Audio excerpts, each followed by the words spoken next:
All right, I call this meeting to order for the purpose of receiving reports, awards, public comment, and board business. We welcome everyone here in attendance and those viewing the meeting live stream. Welcome. All of our board meeting members are present. We will start with the Pledge of Allegiance by Pat Shaw.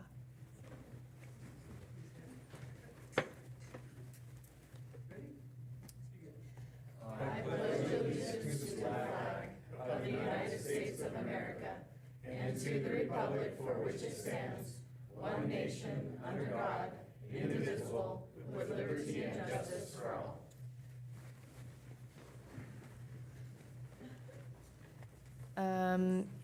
We would first, I don't know, do I have to, I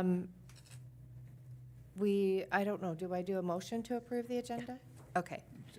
Is there a motion to approve the Agenda with the addendum. the agenda with the addenda? I hereby move that the board approve the agenda as presented. I second.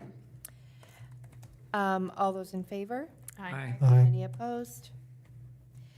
That passed. Next, we'll have awards and recognitions. All right. I'm sorry, Hey. I need a silence. Good evening, Madam Chair, trustees, Dr. Howell and Ms. Johnson. So tonight, we are going to recognize several individuals who, through their actions, support and embody our district's mission to think more, learn more, and be more together. And so first up, we have our 2025 Simplot Inspirational Teacher of the Year recipients, and I invited some representatives from Simplot as well, Ms. Christy Borgelthaus and Kim Ray, who sponsored this award. So I think in addition to recognizing the nominees, it's a really great opportunity for us to thank the sponsors of this award publicly, which, believe it or not, in 32 years, this is the first time I believe we're doing this. So sorry it took us so long to come to that conclusion, but better late than never, right? So it's in its 32nd year, which is really impressive that they have been recognizing teachers throughout our community for their inspirational efforts to serve the learners of our community. So we have here tonight Mr. Ray Drysdale and David Beckstead and Mick Morgan. And I think I haven't seen Mr. Drysdale yet. So if Mick Morgan and David Beckstead will join me at the podium. And Kim and Christy, if you want to come up as well and shake our board members when we're finished with the presentation, that would be awesome. So these two gentlemen were nominated and then they were the finalists. So this award, I'm not sure if you know, there used to just be 20 finalists, but one awardee at the end of the whole thing. And they really have been trying to evaluate and keep this award fresh over the years. And so I think it was 2 years ago where they switched to having 18 nominees and then 3 different levels. So one from elementary, one from middle school, and then one from high school. And I think that's been a really great addition to this award. And so we're proud to recognize these individuals for their outstanding contributions. They received 2,617 total nominations, celebrating 402 remarkable educators throughout the School District 25 community. And from this impressive pool, 15 finalists were selected. And they each received a $100 award courtesy of the Simplot Education Council. And then our 3 inspirational teachers each received a $500 award in recognition of their extraordinary dedication and impact. So please help me thank Simplot, number 1, and commend these gentlemen for their outstanding contributions to our district through this award. Thank you so much. And we'll go hello to our Thank you so much for congratulations. Thank you. Congratulations. Keep up the good work. Thank you. We'll work. Thank you. I'm sure. Thank you. Oh, that's okay. You're retiring right now, right? Enjoy your time. That's what I was going to ask. That's right. Congratulations. Thank you. Thank you. Oh, Thank you guys so much. It's awesome. yeah. It's just such a good way to recognize. Thank you. Bruce James. Thank you all for being here tonight.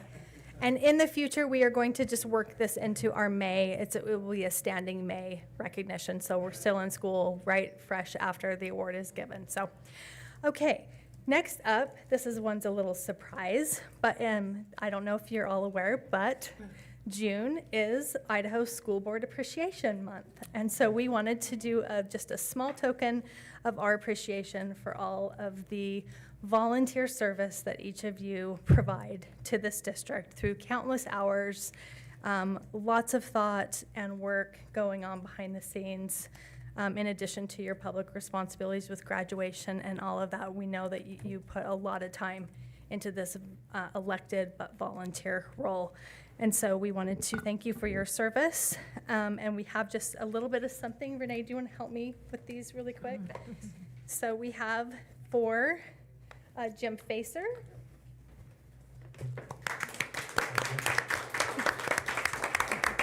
Mr. Raymond Knopf. Miss Megan Furness. Miss Heather Clark. And Miss Deanna Judy. And we have just a certificate thanking you. And a small gift certificate to a local restaurant, the Sandpiper. So thank you so much for all of your efforts. And everything that you do to make School District 25 the amazing place it is to educate and work. Oh, Thank you. we're going backwards. Appreciate you guys. You did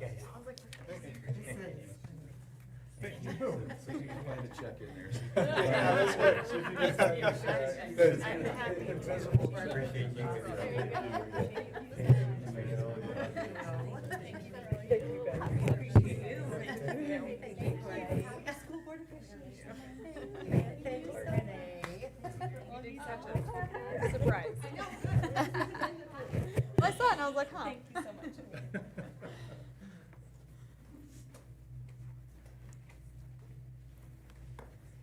Next, we have our Communications and Community Relations Report, also by Courtney Fisher. Back and forth. Okay, this is just a really short presentation tonight, so we just have our standard. You know you've been doing this long enough that you know that in June and July, the communications really taper off, and because everybody's enjoying summer, we're still posting things like athletic camps and other kind of enrichment stuff throughout the community that's happening for kids in the summer. We post school lunch, but it really kind of just slows down a little bit, and we're already gearing up for all of our communications for back to school. So we just get a little bit of a breather to then take stock of what we did over the past year and then start looking forward almost nearly immediately for the next school year. So it's pretty self-explanatory. I've just put together some stats for you on our social media on that first page, and then our top performing posts. We serve so many families with our summer food service program, so it's no surprise that that's our top performing post over the last 28 days is announcing that menu. And then graduation live streams. Graduation's always a very popular event, so that was the second top performing post over the last 28 days. Moving on to page 4, our most watched video came from Facebook this month. That was a live stream that we did for the New Horizon High School graduation. So that got almost 15,000 views with a lot of watch time, almost 58 hours total watch time on that video. On page 4, I wanted to include our most watched video from YouTube. This was a great video. Cammie went up to Gate City Elementary they did their Oregon Trail Day for 2025. It was a fantastic event. I put the link in here if you haven't had a chance to watch this video. It's very educational.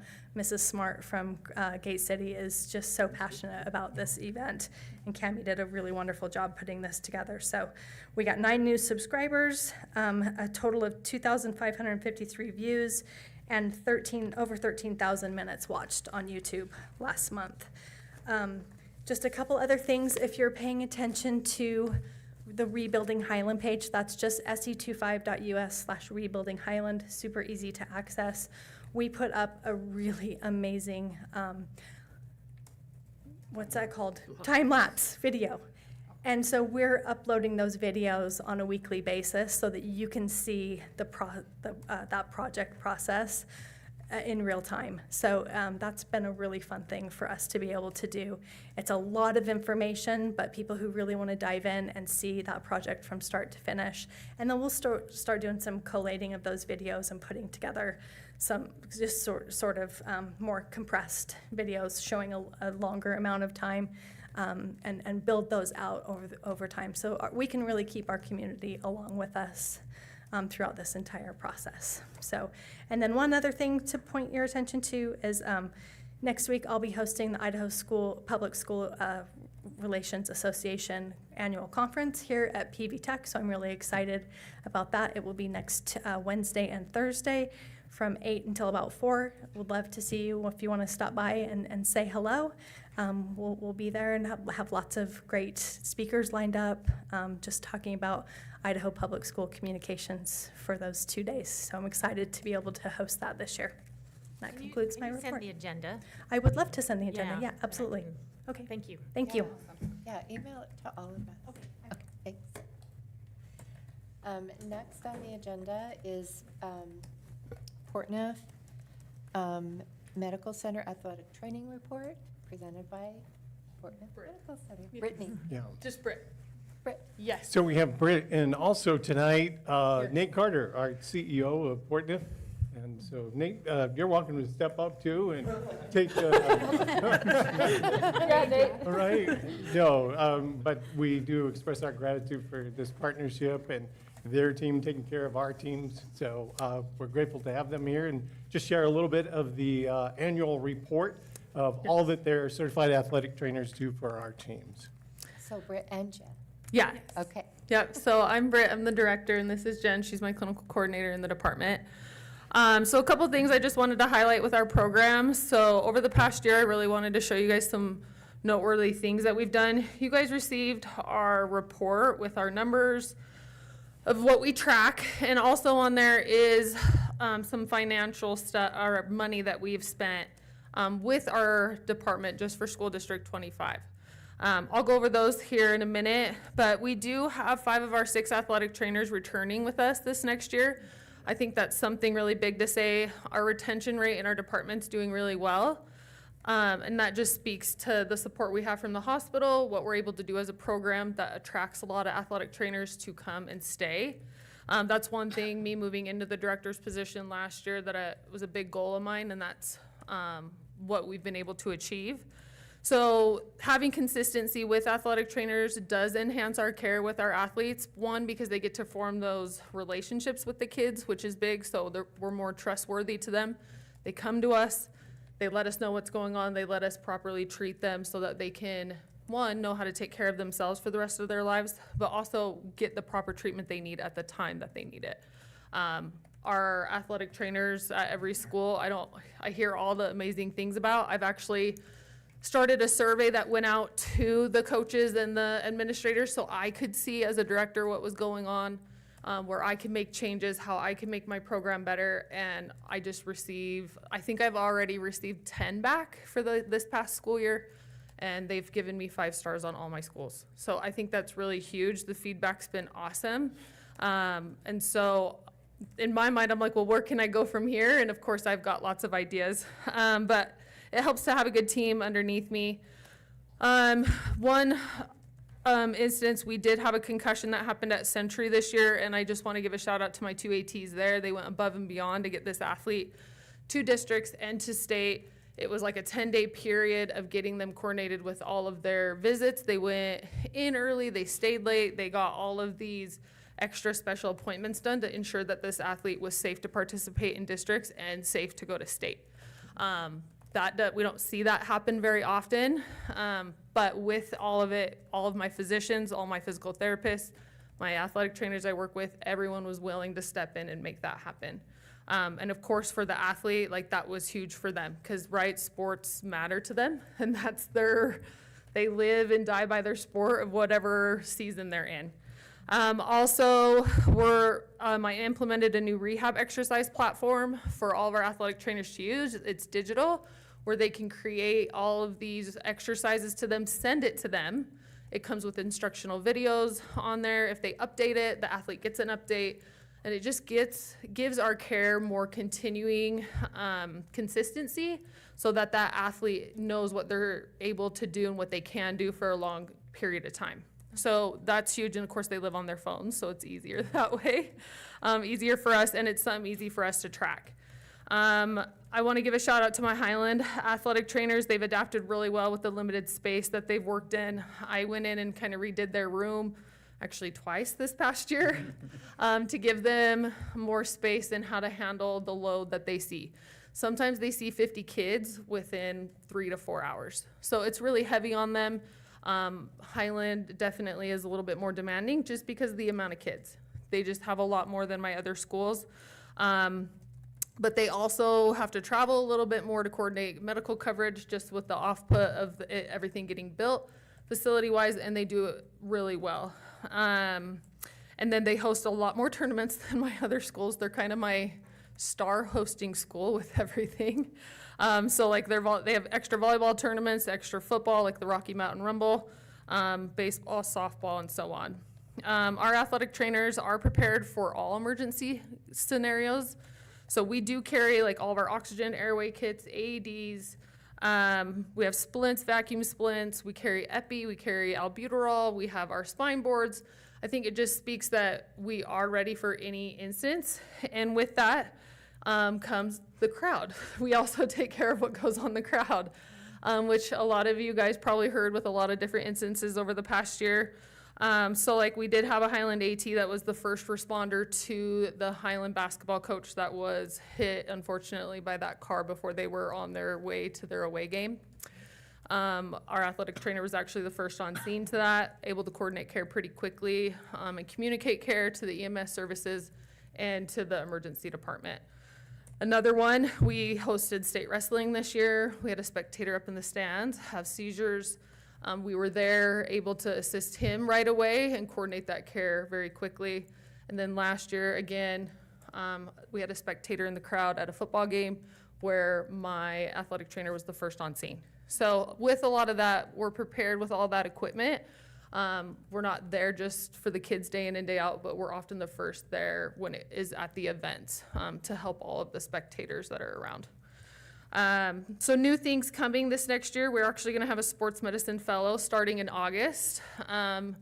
They are going to have, so now that means our athletes, what it means for School District 25, our athletes are going to have access free to a physician now every week. So every Tuesday, they're going to do athletic training room hours for our athletes, free of charge. They get to see someone who's working on becoming a specialist in sports medicine.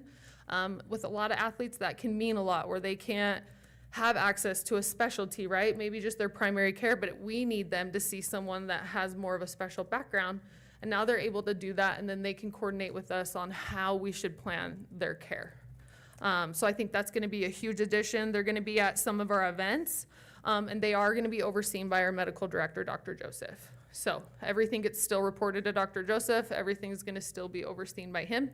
And so I'm excited for it. I think it's going to be a huge opportunity that we can keep up with some of these kids and give them the opportunity to get care that they may not be able to. With our concussion clinic, concussion is ever evolving. Dr. Joseph, this past year, me, him, and Brent sat down and created a lot of different guidelines and parameters we wanted all of our athletic trainers to follow. And when they're supposed to be referring into clinics, so that no one's falling in between like any of these cracks. We really want to make sure that they're not delayed with any of their school stuff. We want to make sure we're helping them on their return to learn, and then yes, on their return to sport as well. Those guidelines have been awesome. Our ATs are very consistent across the board in all of our schools on how they're supposed to be treating it. And it's nice to have that in place. And then the return to sport, we have it very structured for every sport, what that should look like, so that we're ensuring that they have the safest return to play. Return to learn, I do want to give a big shout out to all my schools though.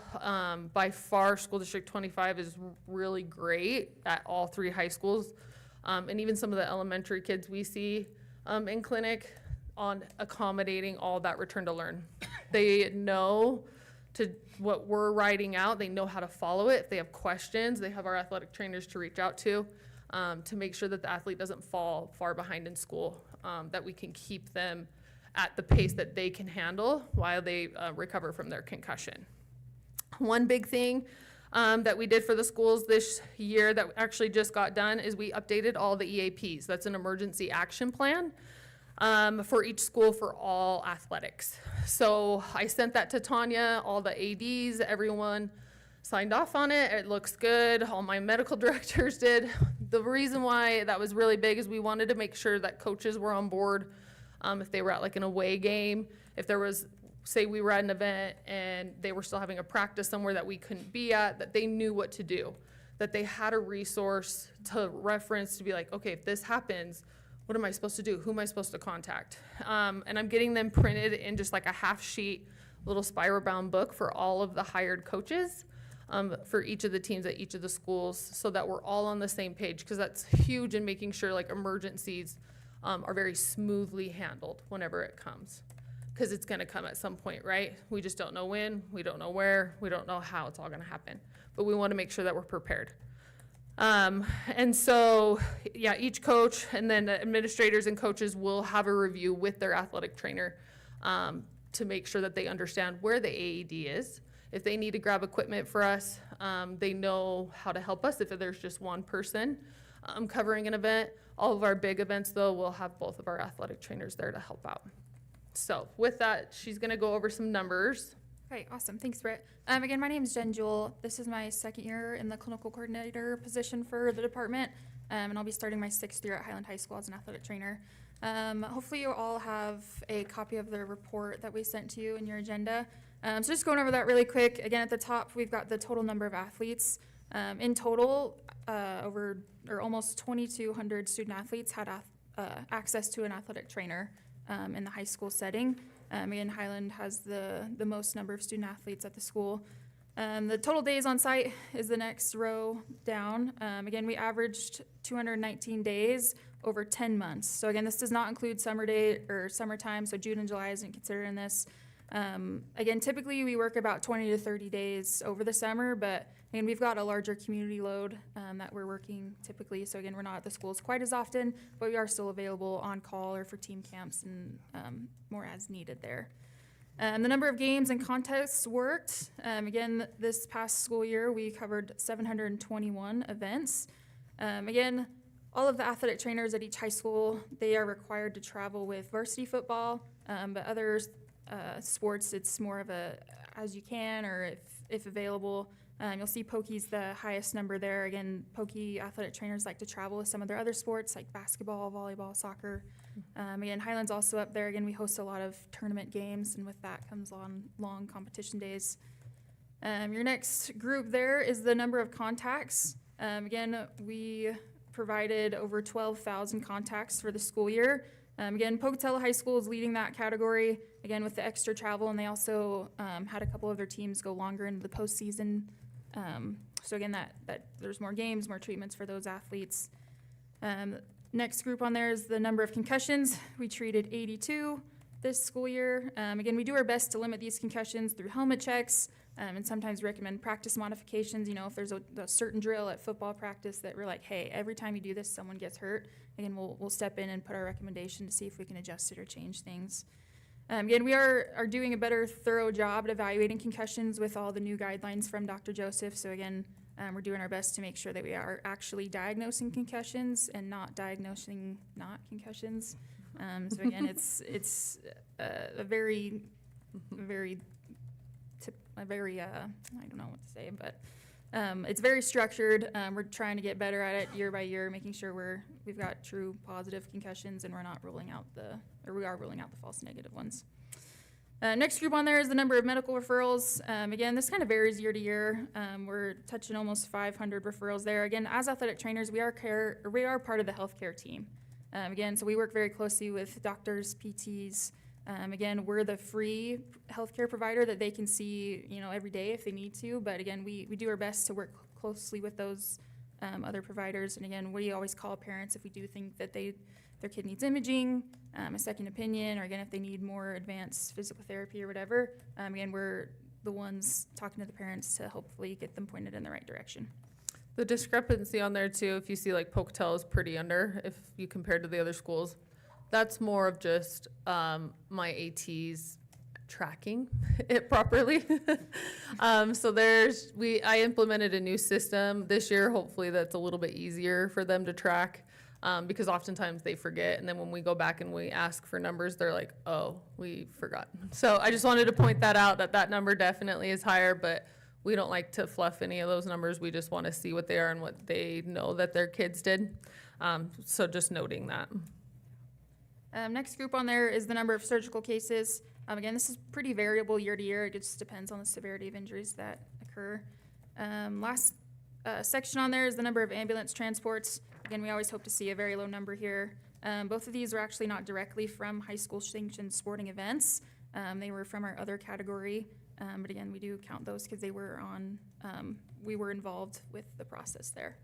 Last thing I want to mention is we do also cover community events.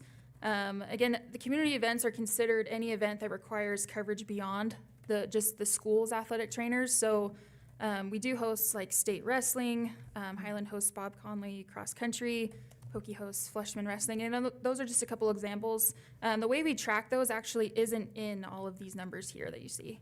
So again, I've got a couple numbers from those events. Again, the number of athletes that we covered for state wrestling was almost 1,200. Again, Bob Conley, we're over 2,500. Fleshman wrestling, we're close to 300. So again, all of that, it is covering high school aged kids. It is a school sanctioned event, but we consider those community events when they require more than the school's 2 athletic trainers, because oftentimes they do. We bring in nurses, we'll bring in physicians, we coordinate with EMS and search and rescue for some of these events. So again, it does take a little bit extra time and coordination and prep time and setup time for all of those.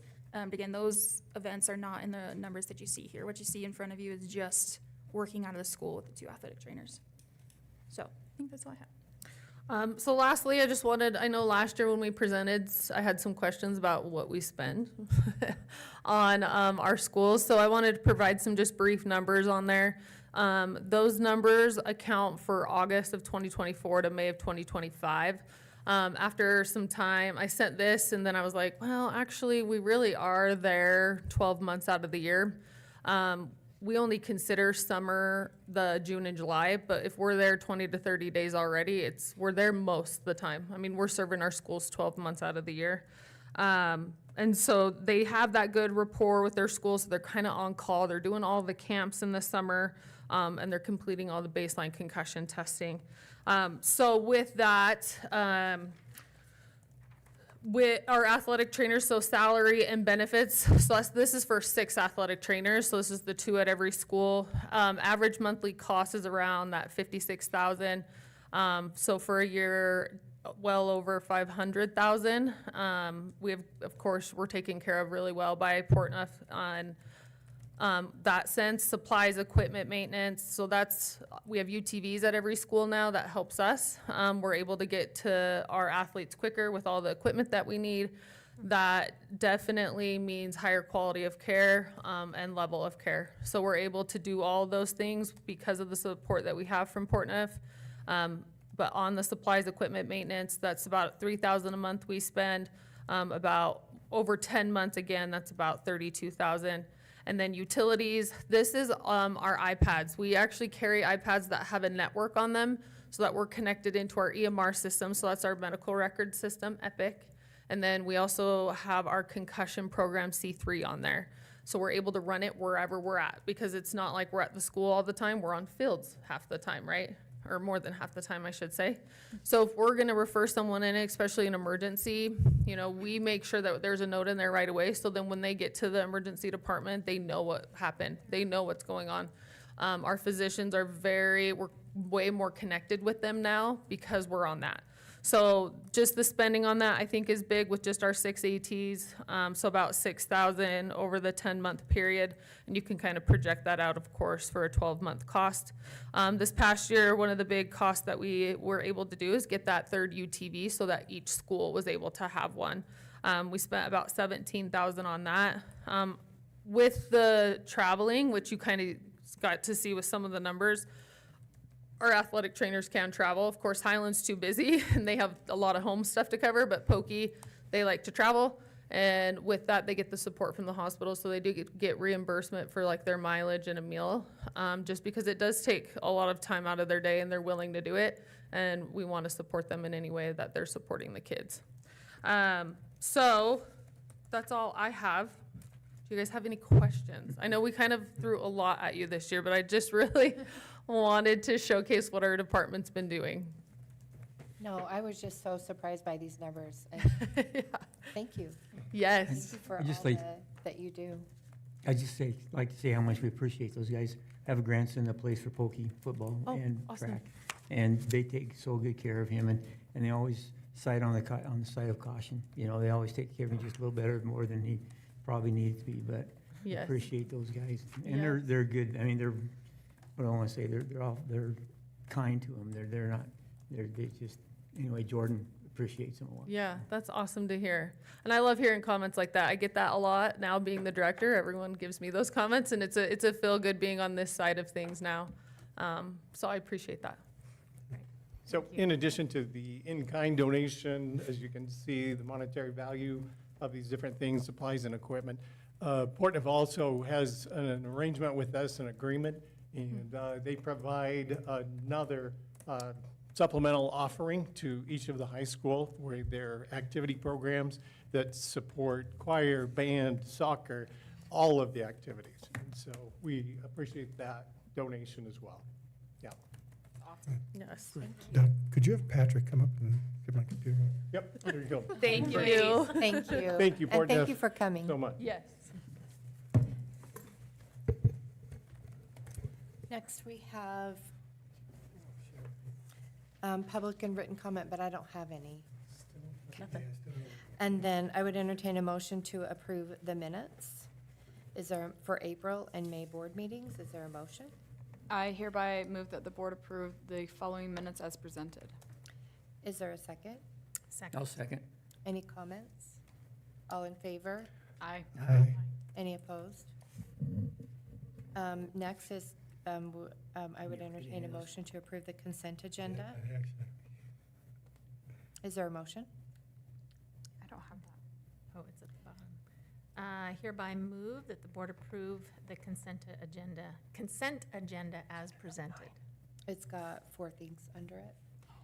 Oh, mine It starts doesn't with list. payment of claims. So I see- payment I of see. claims, supplemental financial data, and the human resources activity addendum. Yes. Is there a second? I'll second. Are there any comments? All in favor? Aye. Aye. Any opposed? Next is self-explanatory reports, and then next, we are going to have a presentation on the proposed 2025-2026 revenue and expenditure budget presented by Jonathan Bowles.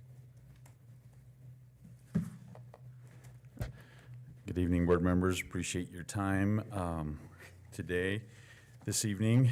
This is the culminating event of several weeks as we've went through and prepared the fiscal year 2026 budget, which will begin July 1st.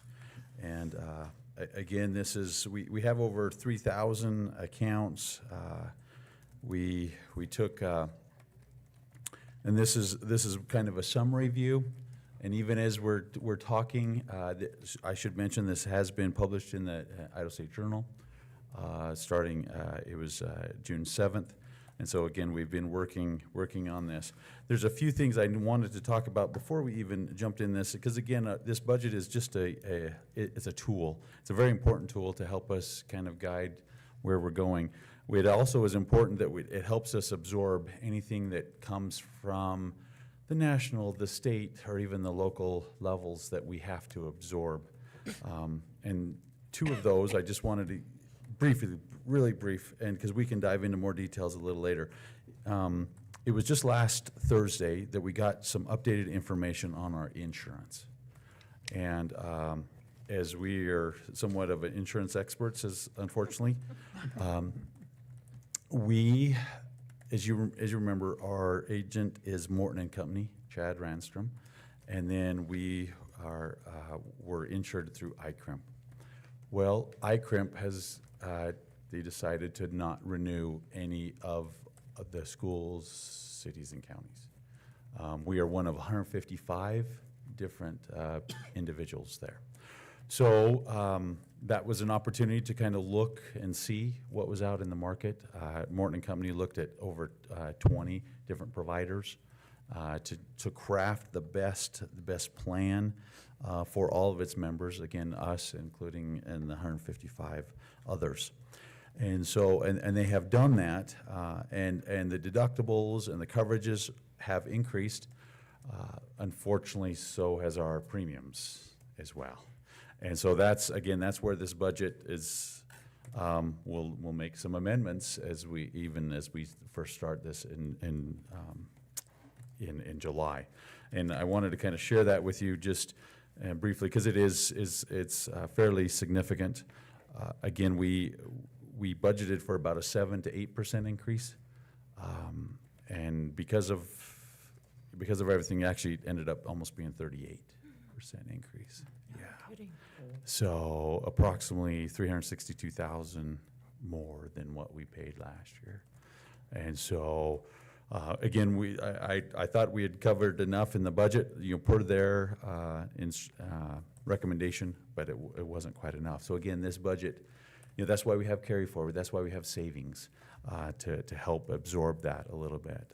Again, that big number is now up to $1.3 million is what we pay for facilities and that. So now we actually are being covered by 3 different companies. Obsidian is the liability piece. It's a company with abbreviations APIP is for property. They're in 45 states, very, very large. We feel very, very comfortable with that. And then there's a little coverage with our cyber liability through AXA. So again, we can share more details into that. But again, that's where I wanted to kind of mention that even as we're talking about budget, it's going to change. It's a tool. It's moving and so forth. And then the only other one I wanted to just mention, again, we're not doom and gloom there, but as we've talked about some of the state revenue, maybe a little bit less coming in. Through the media outlet, we actually obtained a letter that was sent to all agencies that kind of mentioned that things might be a little bit tight with lower revenue, plus a lot of tax cuts. But every state agency is actually preparing a budget holdback scenarios. 6%? Yeah, well, 2%, 4%, and 6%. Yeah.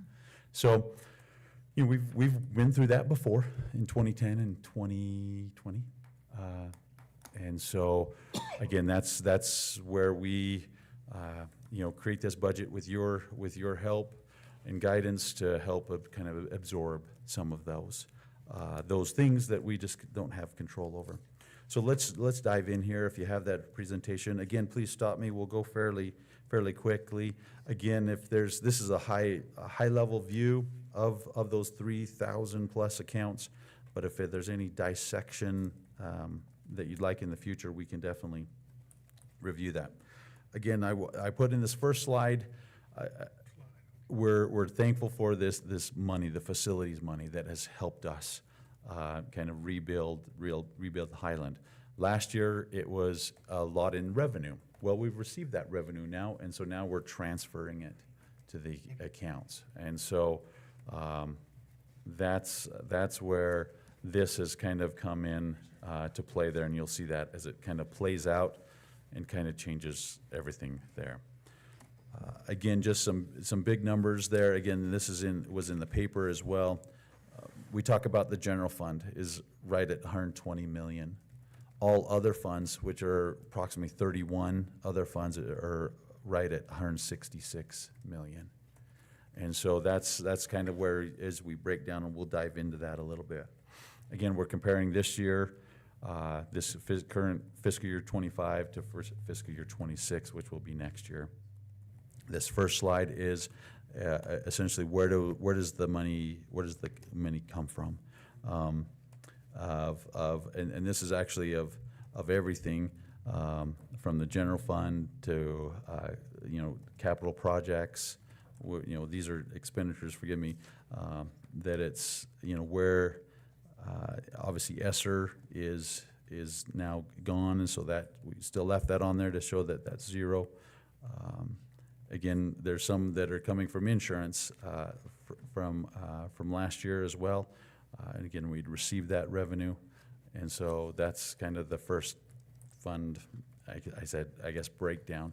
Again, you can see in the next chart is the numbers there of where these numbers come from. And again, these are both sides because our funds have to balance to zero. So we have some revenue, and then we expend that, or we put it into some savings there. And so you can kind of see some difference. Again, when I first started in the schools, one budgeting tool was consistency. And that was what we had hung our hat on, and it was great. With COVID and the ESSER money, so if you look in fiscal year 23, we had a lot of ESSER money still from the federal government. And then recently, our school modernization fund, 40+ million has swung that as well. So the next one is, again, a little breakdown of, okay, local funds, federal funds, and state funds. You can kind of look to see what those, that's how we kind of categorize those a little bit. And again, these are the ones that make up all the various funds that we do have. Again, the general fund being the largest. This summary statement is, again, shows from the other funds. This is the statement that approved in the paper. So we'll start first talk about some of these other funds, the 31 other funds. Again, they have different beginning balances. You can see the revenue sources at the top half, expenditures in the major categories: salaries, benefits, purchase services, supplies, capital objects, insurance, transfers, and so forth.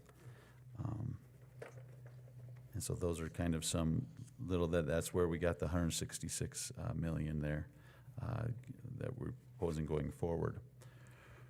So again, this is where we made the shift. Again, is out of 166 million, we're talking about receiving a 43. Initially, it was 45 million from the state modernization. So that's why last year the state revenue was so high, and this year not quite as high. But then the transfers, as we use that money in our capital improvement program, and as well as to those funds that help rebuild Highland. So there's some of the revenues, the expenditures. Again, what are we spending this money on? The majority of it is on the capital objects, and you can kind of see those percentages from last year, meaning this previous school year versus the one coming up. Again, stop me if you have any questions there. Again, so now kind of the general fund, again, as single largest, it accounts for slightly over 70% of all of our expenditures, excluding the large Highland rebuild funds there. And so the next sheet, I'm on page 10 if you're following along. Again, this is what approved in the paper, appeared in the paper, forgive me. Again, 2 actuals, and then what was adjusted for last year, and then a proposed budget going forward. Again, to highlight that with insurance, you can see some of the increases even before the fire. That's in the middle of the expenditure section, where again, the 7% increase would have put us at just slightly over $1 million, and that is actually 1.3 now. And so we'll dive more into the general fund now and talk about some of these reserves, how we can, have absorb some of these external pressures that our districts receives financially at times. Again, on the revenue side, you can see the amounts coming from the state, from our local taxpayers, which we greatly appreciate, from the federal, and then the other local revenue there as well. And then at the bottom, you can kind of see the same thing that for local tax and the state revenue, what those dollars are actually, the amounts there. Again, now we're comparing the revenues from the general fund versus the other funds, and you can see how much, the majority of the state goes into the general fund, whereas for this year and the next 2 or 3 years, it'll be some of the transfers that we've received there. Next page. Okay, now we're back to the general fund, looking at expenditures. Again, what do we spend this general fund $120 million on? And you can see the overwhelming majority, 84.34%, is on salaries and benefits. Again, it's our people that help our learners. There are, in the accounting terms, it's our people that are our best assets. And so that's the salaries and benefits there. Some purchase services, some supplies, a little bit of capital objects, because that's normally taken care of. The other funds take care of the capital objects. But liability insurance and even transfers, as there's some funds that we have to, through actually federal mandates, that we have to transfer some from the general fund to other funds. So on page 8, can you explain Yes. that in relation to the one that you're on, the salaries and benefits? Yes, excellent. So again, the other funds, these are the 30 other different funds. So there are some salaries that come out of, for example, the other funds. This is our food service. These are some of our title programs. These are the special ed programs and so forth. And so that's where those salaries are a little bit less, just because, and it's primarily because of Highland, that those capital objects are so, much, larger. Oh. If So the general fund, the salaries and benefits is 84.34% out of the general fund, not the total budget. That is correct. Okay. That is correct. So, and it's, yes, yep, that is Okay. correct. Sorry, I just. And again, that's another great way to look at it. I kept them separate just because they're two pretty good sized lumps, but we could, put those together to look at that. It will still be very, very high. I'm sure it's 80% plus on salaries and benefits. And then the next, again, expense comparison. So this actually on page 14 kind of again shows how much for salaries and benefits compared to the other funds.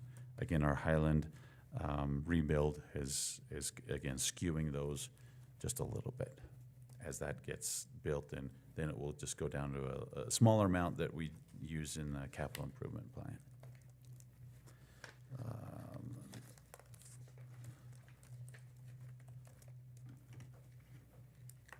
Okay. The next slide is on state funding. And again, you're familiar with these terms. We have a distribution factor, which is our, this is the discretionary dollars that we have, as well as a salary-based apportionment. Again, it's based on all of our units, based on our average daily attendance. Okay, and so again, in the key number to keep in the back of your mind, again, this budget was set using our estimates using 545 units.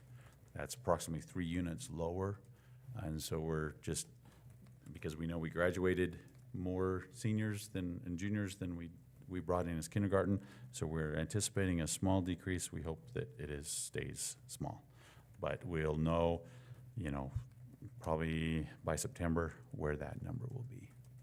And so just kind of keep that in your back of your mind, 545. Okay, so again, the distribution factor, which is the discretionary dollars, are broken up into 2 pieces. One is health insurance. And so you can see the amounts this year per unit, $21,902 is slightly up because for health insurance. Our health insurance premiums went up. But then our general discretionary, as you mentioned, it did remain the same for last year. And we've talked about these things before. The next one, the salary-based apportionment. Again, for the base salaries, administrative and classified received a 3%. But again, we can't, that administrative base is and then times by a experience index. And this year, with the current administrative staff, is 1.72945. And so our reimbursement is slightly over 80,000 from the state there. Again, classifieds, it shows there per hour. Of course, we employ more classified staff to support our teachers, our administrative, our buildings, and transportation and everything, more than we're refunded back. And so that's, so anyway, that's what kind of lowers that hourly wage slightly. Again, continuing salary-based apportionment.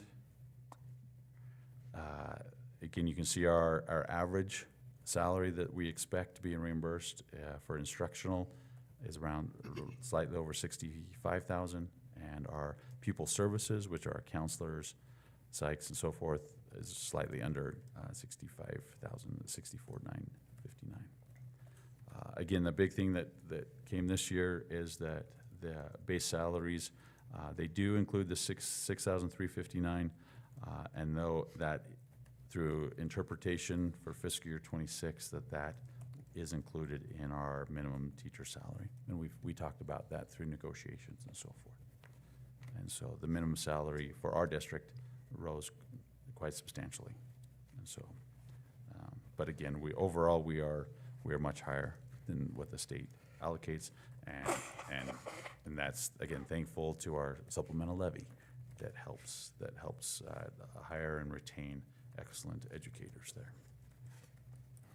Okay, so then the next one is kind of the balancing.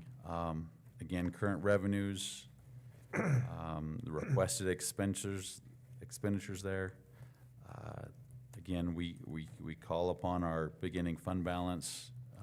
They're slightly over 16 million. Again, that's a moving target. Again, we estimated that as the end of April, and so we had 2 months, and we still are paying contracts out for the teachers and admin over the summer, but that's very close to what we believe is there. So again, we have for reserves slightly over 12 million. Again, these are things that help absorb some of the events or the different things that happen that we have no control over. Again, per board policy, these first two is contingency reserve 1% of revenues is $1 million. Unappropriated fund balance, again, that we have flexibility for. 4% of revenues is slightly over $4 million. We have just a slight inventory reserve of 300,000. Again, and then we'll transfer the two big transfers here. One is for our. I'll just mention the biggest one is Medicaid. Medicaid match. We for every dollar we pay 30% of that, and that obviously can't come from federal dollars. Can't rob Peter to pay Paul. And the feds don't like that, so we have to stick that to the general fund. And again, since we're very thankful for Ms. Harris and her team increasing this Medicaid revenue that helps support our special learners, let's say. And then, so anyway, that's what that transfers. So funds available for reserve at the end of that is slightly over 4 million. So we do have a I don't call it cushion. It's just we just have a way to absorb any of the pressures that might come from, again, national or state different things. I had just a question. You mentioned, and I know that these are the policies, the board policies of the 1% and the 4%. When were those put in place? Do we know? And it could even be statute do I? I don't Am think I it's Or is it best statute. practice? It's I best thought it was practice. It is. Like the IASBO and the Correct. And that's, CFAO. so so to answer your question, Ms. Clark, I mean, it's I would decades, say right? 35 years. Yeah, yeah. It's Mr. Balls and I have had that conversation with inflation, Yeah. Correct. you know, I'm over just the last wondering, is even that, 15 or 20 years. And so that's why we feel comfortable carrying a higher fund balance than what board policy suggests. correct. I see, And that's what that bottom, that bottom number suggests there. 4 million. Yeah, 4, but then we have access to the 1 and the 4% as well. But you haven't thought or felt like you needed to change those since then? Just to make it Hmm. more, I mean, excellent point. I mean, we could definitely, look at that and make sure there's nothing in statute. That's in the back of my head. I think It's there are some limits not there. statute, but- but I do believe that in the past, the legislature started holding back funds because there were school districts that had too high of a oh, fund interesting. balance. Mhm. Yeah. Oh, yeah, then that's, for I sure. don't want you hoarding. Yeah. Correct, correct. Well, saving up for a school. Well, exactly. Right. Our, That's That's just, what I'm that's looking at. just wise. our fund balances are high just because of that. I mean, it's 40+ million just for, facilities. Right. And so that was much higher there, so. But yes, I will look at that, and I appreciate you mentioned that, because it is crucially important that, again, we have some flexibility there.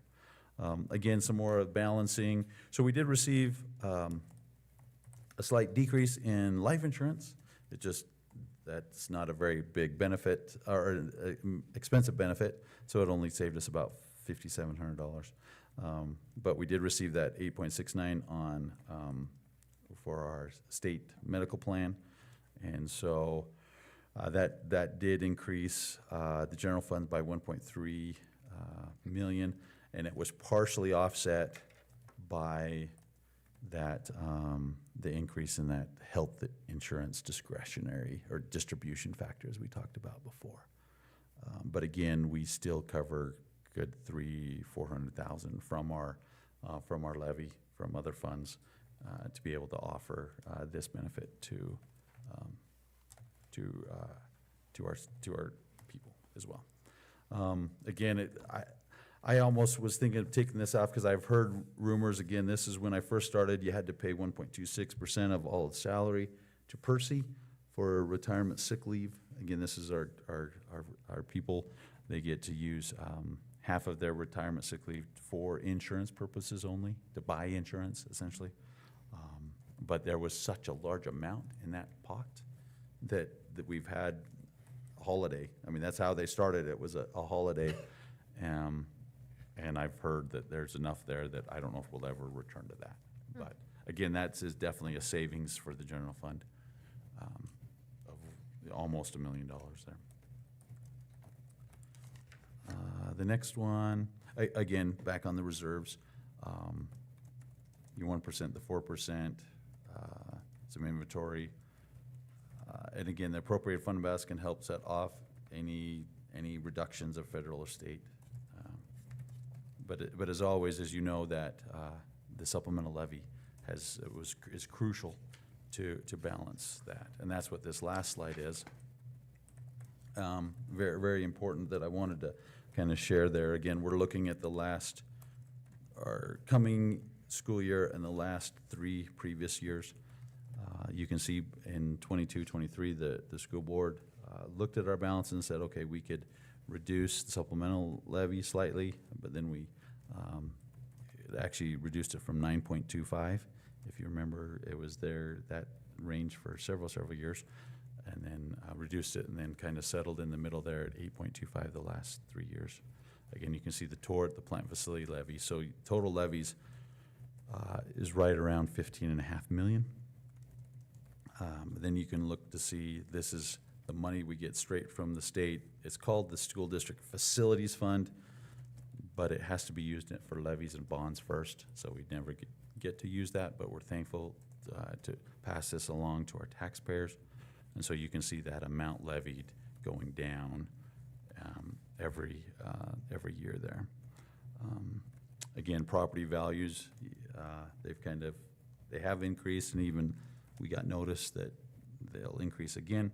What I really want to highlight is that second to bottom one is the percent. So even before we started getting this money from the state for property tax relief, again, the amount of property tax that went to our school district was at 15%. And so I know, I feel it myself, property taxes are high. That being said, the school's portion is fairly small. Again, last year it's 10.5%. And so, and we can show that's from individual statements and also even from the county's website that you can see that it's, the amount that you pay is 10% of that goes to the schools. And that for everything, supplemental and plant facility. And again, so the last one is thank you to our Bannock County supporters of the supplemental levy for the past decades there.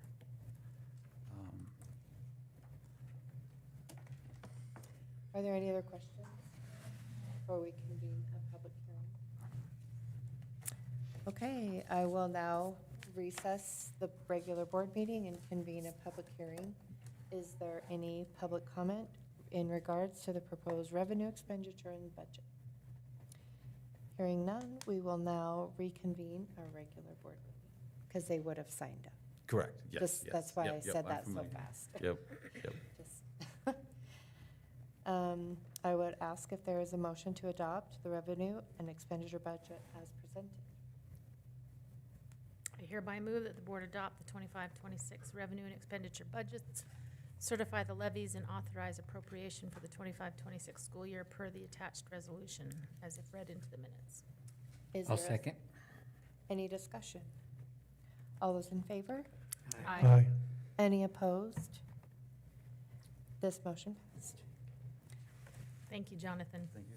And your team. Good work. Yeah, that Yes. was Yes, a sir, lot of thanks. information. I'm And well, sorry, I should have mentioned that. Yes, it definitely, our administrative team, Dr. Howell, cabinet, and our finance department, and all the coordinators, they definitely helped quite a bit No kidding. to put all those 3,000 accounts. I can't do them all right, so they're all delegated. And so I look at the whole picture and make sure everything is in line there, but I do appreciate everything. I should have We mentioned that. appreciate you. I appreciate that. Thanks. thank you. Next on the agenda is Curriculum and Instruction, Technology, School Safety, and Athletics, presented by Amy Bowie, Cassie Atwood, AJ Watson, and Sue Pettit.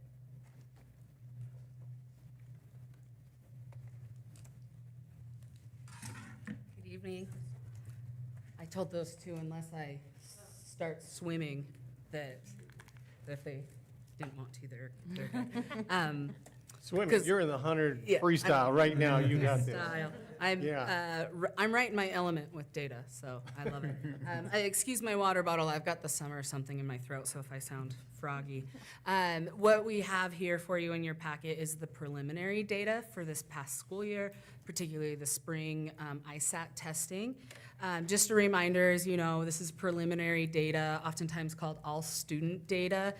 During the summer, the State Department does the work of essentially weeding out students that were not considered continuously enrolled in our school district.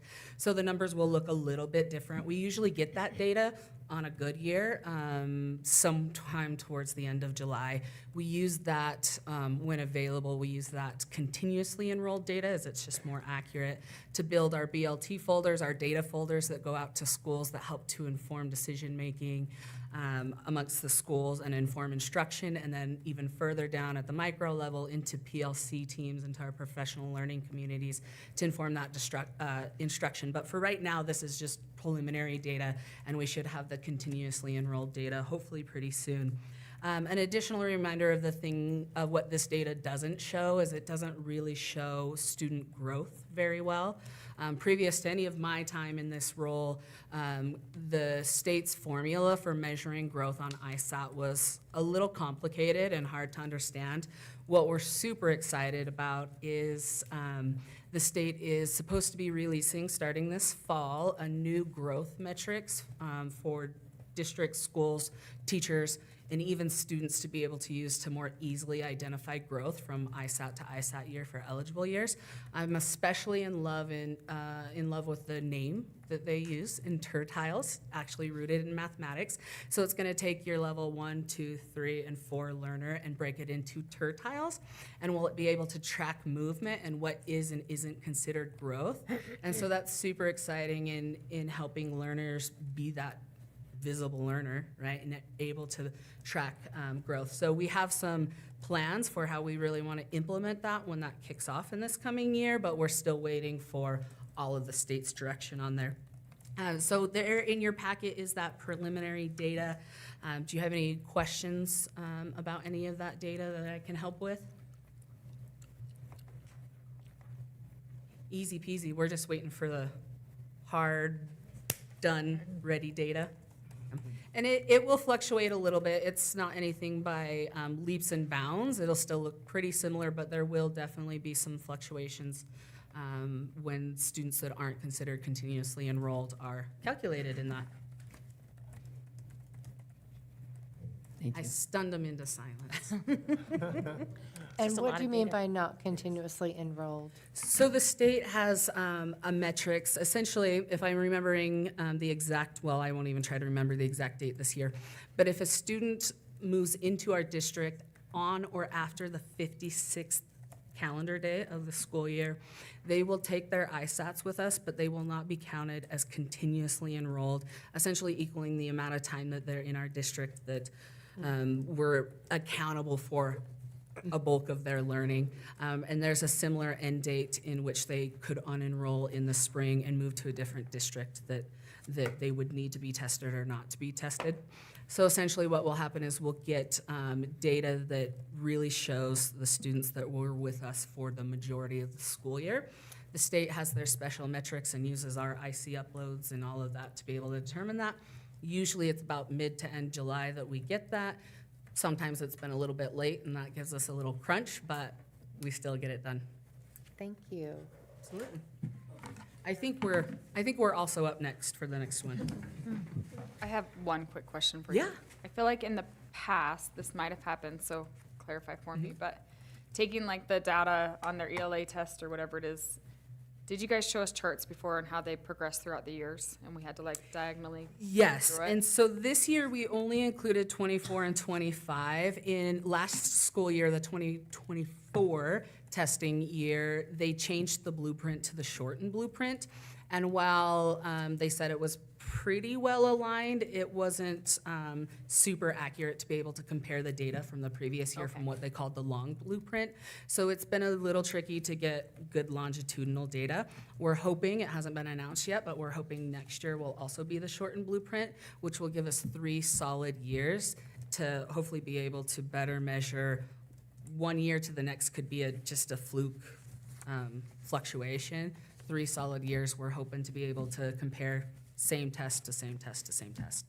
That is available, and I can certainly always make it and get it available to the board. Just know that those tests were different. Thank you. Graduation. All right, graduation. Let me flip in Policy my chart. 8203. Graduation requirements.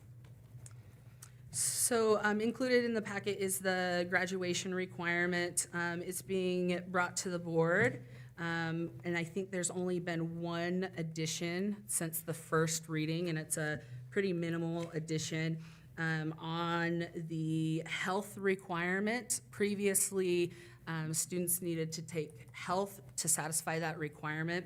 We have added that the Fundamentals of Health Professions 1 is an adequate course to also achieve that credit towards graduation. We did a crosswalk to make sure that the content covered the same requirements of health. We additionally looked at what other districts were doing, and moving to that model allows our students to take Fundamentals of Health Professions 1 instead of health, and then gets them onto those health professions courses quicker, instead of also needing to have the general health. So we think it's a really big benefit to our students to be able to do either one of those. Additionally, I think it was, I don't know if this is a new addition, but we are still awaiting from the state exactly what the civics test is going to look like. That won't kick in until the class of 2027, but as soon as we know, we're excited to get to work on that and work with high schools to make sure that it is administered in the best way possible for our students to be successful. I believe. Yep. So that was it's it. more than the state, that's more than the civics test that they currently have? Yes. It's going to be more than that? So they don't- currently, oh, yeah, go ahead. Currently, they don't have to take a civics test if they met our requirements of taking government. And the state has changed that to taking government and taking the civics test. And so there was an older version of the civics test. They're planning on upgrading that. Oh, so that's why. It's just because it's an old version. Okay. Yep. Okay, I got it. Thanks. And once we know a little bit more, as we often ask questions way earlier than maybe other districts do, and then they remind us that we're getting Be there and patient. we'll get you more information. So we'll have that. Okay. Policy, 8204, early graduation. And this is for second reading, hopefully for adoption. And again, We might need action on Let's, the. Oh, let's go sorry. ahead and, Nope, do- that's let's okay. go ahead and I would entertain a motion to hear on first reading, policy 8203, graduation requirements. Is there a motion? It's a I think it's reading. second reading for adoption, sorry. Oh, second reading for adoption, policy 8203, graduation requirements. I hereby move that the board hear on second reading for adoption policy 8203, graduation requirements as presented. Is there a second? I second. Any discussion? All those in favor? Aye. Any Aye. opposed?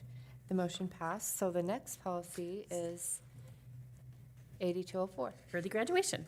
And again, that's cleanup on language, and instead of bringing you each month early graduates that you don't have a clue who they are, it's just a bunch of numbers for you, we'll give you one report at the end of the year on how many early graduates we have. And this is also second reading. Mhm. So I would entertain a motion to hear on second reading for adoption, policy 8204, early graduation. Is there a motion? Hereby move that the board hear on second reading for adoption policy 8204, early graduation. Is there a second? I second. Any discussion? All those in favor? Aye. Any opposed? The motion passed. So next is policy 8705, student activity and participation fees and student fine. And again, that's, the change that was made is that we added the participation fee for orchestra competition. If they go to competitions, then they're going to pay the participation fee to help pay for travel expenses, the same as everybody else does. I would entertain a motion to hear on second reading for adoption, policy 8705, student activity and participation fees and student fines. I hereby move that the board hear on second reading for adoption policy 8705, student activity and participation fees and student fines as presented. Is there a second? I'll second. Any discussion? All those in favor? Aye. Any opposed? The motion passed. The next is policy 8506, student use of personal electronic devices on third reading for adoption. 8505, 8506? oh, sorry, never mind. I was looking at an old one. And Renee has graciously put together some option 1s, 2s, and 3s, and As and Bs, and the board is asked to adopt some version tonight, if possible. Okay, so I would, I guess, should we just go through option 1 and then vote on the different options? That would be my preference. That would be Okay. Yeah. All right, so skip down to option 1, highlighted in yellow. Choose 1. A, smartwatches are allowed to be worn on the student's person as long as they are powered off or in school mode. Or B, elementary and high school students are allowed to wear, so it's just, so it excludes middle school. That's the second option. Yep. On their person as long as they are powered off and in school mode. So all in favor of Are option? we going to have some discussion? Oh, I'm so sorry. Yeah. Yeah, let's discuss first because we're actually technically not supposed to discuss during any discussion to an extensive amount unless there's a small amount. So go ahead. Any discussion on this? Do you guys want Do to you guys take want to go turns, or through discussion on each option or just on ones that you have? One If there's option at a any time. discussion on this one, Okay. then you go ahead and, yeah, if there's any discussion on this one. Well, I guess I'll open up then. We did get input on smartwatches from at the middle school level, in particular from attending the cell phone committee meeting. One of the important things I learned was what's actually happening in all of our middle schools and high schools. And Franklin Middle School says that we do find smartwatches to be just as much of a distraction as cell phones. I did read a student comments from at least one of the teachers that said that in the middle school, students have been able to hack the smartwatches, that there are lots of information out on the internet so that they can get around the restrictions on them. And so I do think that it could be a problem in the middle schools. And, teaching middle school is certainly can be difficult at times. I know that I did teach middle school in my student teaching, so I could see where this might be an issue. So I guess I would say that option B, elementary and high school students are allowed to wear smartwatches, would perhaps make more sense, given the fact that. Well, I'll just pause at that and let somebody else have a say. Oh, All right. Would anybody else like to have it, discuss that? Well, I like hearing the input that I didn't know that they could hack into them. So if those kids can do that, I mean, the high school kids could probably hack into them also, right? The middle school kids can. Yeah, I think that as we discuss the other options, that though, we're going to talk about the fact that high school students are more mature and have more responsibilities. Yeah, so I think that would weigh in as a factor. But So is there anything put in this policy that if they're caught hacking into their, that we can take them away from them? That's, yes.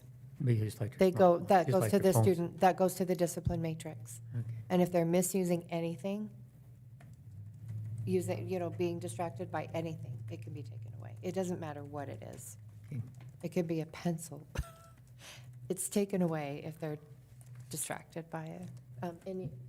Megan or Heather, would you like to? I guess I just didn't realize until I went through this earlier that there wasn't a no smartwatch option. Like we are only down to smartwatches here or smartwatches there, right? it's either in elementary and high.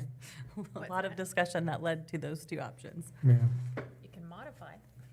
Yep. Did you want to add any more discussion to that, Megan? Or add an option? I mean, I just think that it'll be just as distracting for the high school students. They'll just be smarter about it, about utilizing it. But as you've said, like, then it's just insubordination and they get it taken away. So. Heather, did you want to add anything? I guess I read this and I was a little, it just felt odd to have elementary, high school. I think if we were going to eliminate middle school, I would have eliminated elementary as well, or having a no option at all. So I don't know how, can we make a C? So if since everyone's had a chance to talk, Sure. to discuss once, the reason that I personally want them to be allowed in elementary school is because a first grader or second grader, it's for safety purposes for their parent, and it is controlled by the parent, and they can't do anything but tell the time. And it's usually, I think at that age, the little kids, it's put on them by the parent. And so I don't think it's appropriate for then teachers to then take it off when it's a matter of, it's for their safety. But the same discipline applies if they are misusing it or playing with it, it still goes in their backpack. And we talked about maybe if in the procedures, if any school or any teacher wants to formulate an agreement That wouldn't really be for us to decide. It would be kind of individual teachers or maybe added into the procedure later. That if they want to make an agreement, that you need to understand that you can have this for your child's safety, to track them. Because the other reason I didn't want to take it away from them when they get to school is because a first or second grader isn't going to remember to put that back on.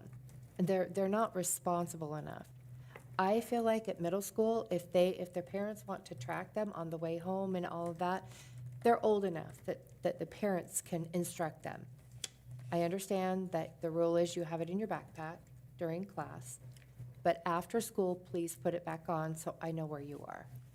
I just feel like in elementary, I just don't feel like they're old enough to really understand those instructions for their own safety. And it's really just more of a parent's choice to put it on them. And the parents obviously bought it for them in elementary, middle school, who knows where they got it? You know, I don't know. I mean, they probably did buy it there too, but that's my reasoning for it, is because it's more of a parent's choice for safety in elementary. And they're not able to remember to put it back on. So that's my reasoning for elementary. And high school, I like the idea. It goes along with the West Ada policy that if it's a distraction, it's taken away, but they don't take stuff off of the kids, you know, so.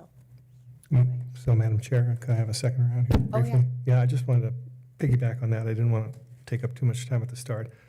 But we have two options here, and as they stand, I think they make sense. But I think you make a good point about the elementary school. The parents have invested in the watches. We can argue about somebody being a helicopter parent or something like that. But I think that as we ease into this policy, they've invested in those watches, and the kids at the elementary level aren't going to hack into them. And so I think that it's good for them to have it. As far as the high school is concerned, my primary concern is whether or not the educational environment is disrupted. And I think that a smartwatch, I think if any of the students have invested in a smartwatch at the secondary level, they're probably responsible.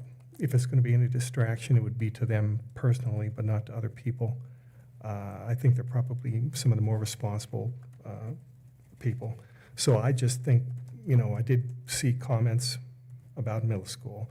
And like I said, right now, what I've done is I've analyzed this, is looking at what I've learned sitting in the committee and what's actually happening now. And I do think it's wise not to have them at the middle school, but they are in the elementary school now, they are in the high school now, and so I think option 2 makes sense, and I'll yield the floor. Are there any other comments before we vote on these options?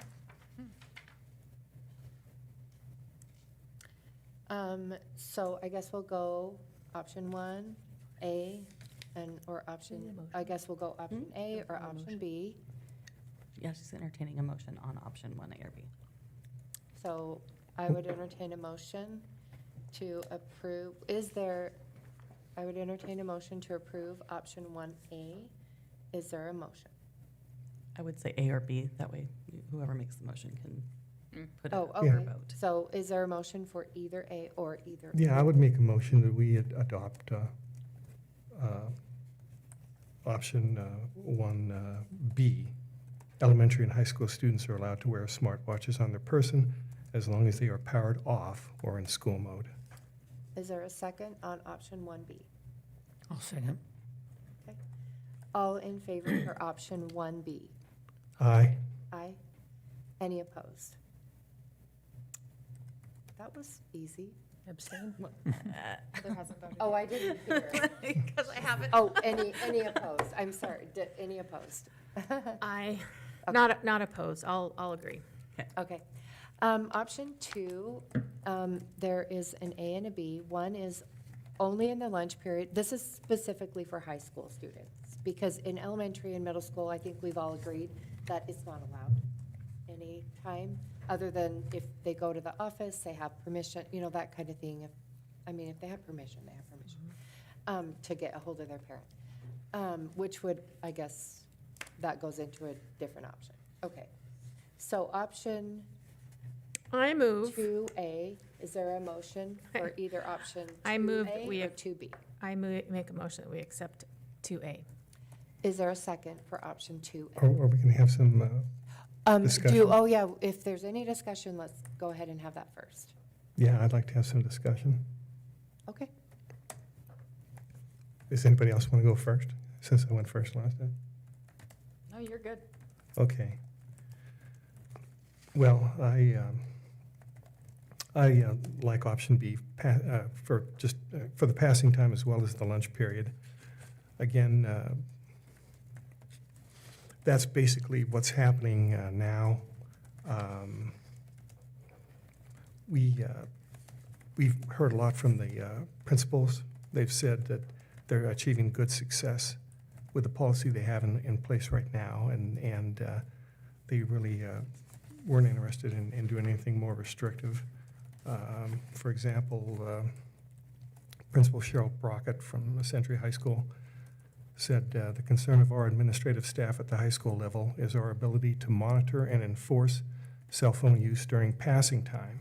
It is difficult to have rules that are nearly impossible or challenging to monitor and enforce consistently. This may send a mixed message about other rules and policies to our learners.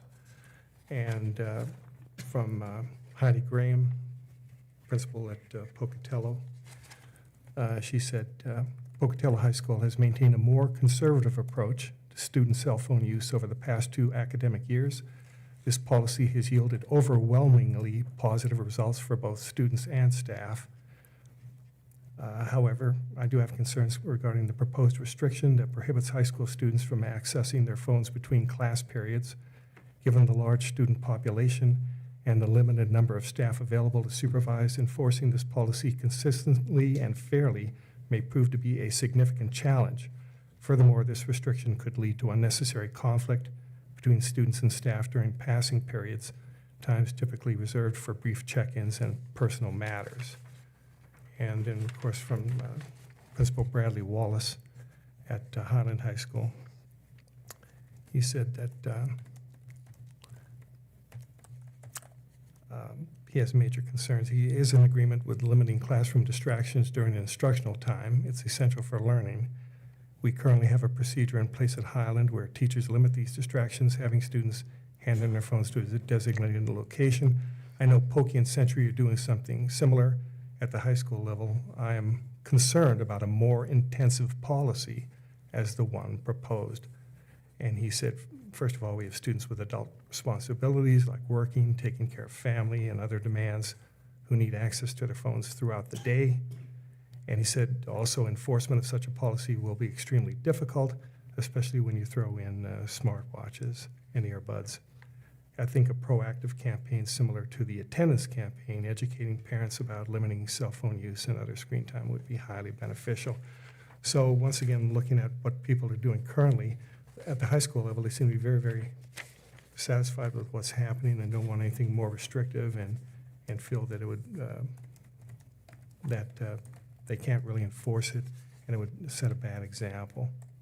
And I guess the other thing I would have to say about it is that according to the scientific studies we looked at, we're not seeing any benefit emotionally, physically, psychologically from a restrictive policy. My concern is about the learning environment, and I think that having them use their phones during passing time is obviously not adversely affecting the learning environment, and they're young adults, and I think they should enjoy some more flexibility. I yield the floor. Any other comments on that? So I will reiterate, I guess, what are we on our 4th time we're doing this? It's the learning environment starts bell to bell. I think where I struggle is how do you refocus someone who is anxiously waiting for a break to get on their phone, be distracted, and then they're thinking about that while they're getting into the next class.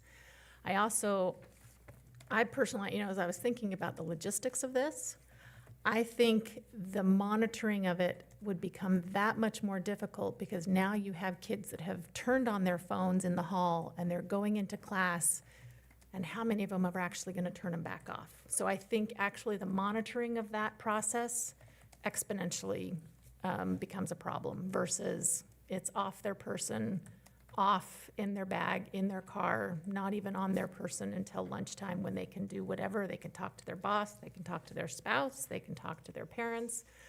All of those things can wait 3 hours if that's, I don't even know what the exact time frame of before lunch and after. I think we are underestimating the ability of our students to rise to the occasion. I think we have heard overwhelmingly by the responses from parents and teachers that they need help. It is not working today. That's what we've heard. What was it, 80 to 20% or something like that, to 80, 30%? I appreciate the research that was presented, but I think we also researched what is happening to our kids through that book that we've read. And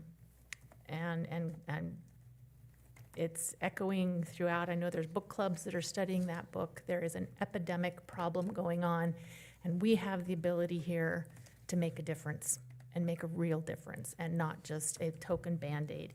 And I think, as was mentioned probably multiple times now, is that if this doesn't work, we can revisit it.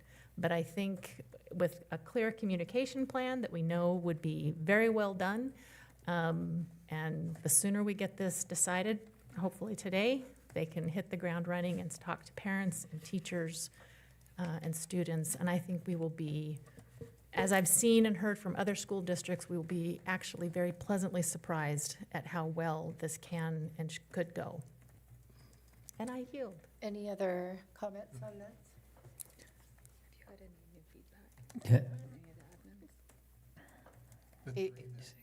Jim or Megan? Yeah. Sorry. Go ahead, Mrs. Furness. I was just asking him if he had any recent feedback from any of the admins about the policy and where we're at. I did, but do you want me to share that, or did you want to I go have not. first? You were kind of acting like you wanted to say something. Do you want to go ahead? Okay, well, I just remember that, was it Holly Lacey, is that her name? From Pokey? And she said that the monitoring in the school, in the hallways wasn't a problem. That, I mean, I'm sure it's not easy, you know, but, and I'm sure there are gonna be those that are gonna get away with it. I agree with Heather and everything that she said, and I agree with the fact that, I mean, we read all about that in that book that we read, that, you know, the distraction isn't just during the passing time, it's before and after times. And, you know, my heart was set on saying, you know, I think we ought to do passing time out. Listen to the principals, you know, I mean, Holly's part of that, but she says one way and the principals are saying the other way. And I think, do we listen to them? Do we have to, you know, we take the time to listen to them? And, you know, we do have the option, if it's not working, whatever it is, that we can change it. So do we go with more aggressive and say, we'll try this, it's more aggressive? And if that's not working, we'll back off a little bit? Or do we go easy and find out that it's not working and then try to make it harder? I think if we open it up where it's easy, and then we say, well, you know, it's becoming, like Heather says, oh, it goes right into their classroom, or they're, you know, they've gotten their phones out now, they're not turning them off or whatever. Oh, I forgot to turn it off. I mean, there's 1,000 excuses. Then it's gonna be harder to try to put that into place. So, I mean, we're kind of caught between a rock and a hard spot there, I think. So, are you? I'm done. Megan, So, did you Megan, want me to answer that? Or did you want to talk more? oh, No, I did want to hear Okay. that. You did have more? No, I did want to hear what response she's. So I reached out to one of the high school principals because we had this question, how many people have adult responsibilities? And several comments were not very many, and they disagreed with that. They said there are a lot of kids with adult responsibilities.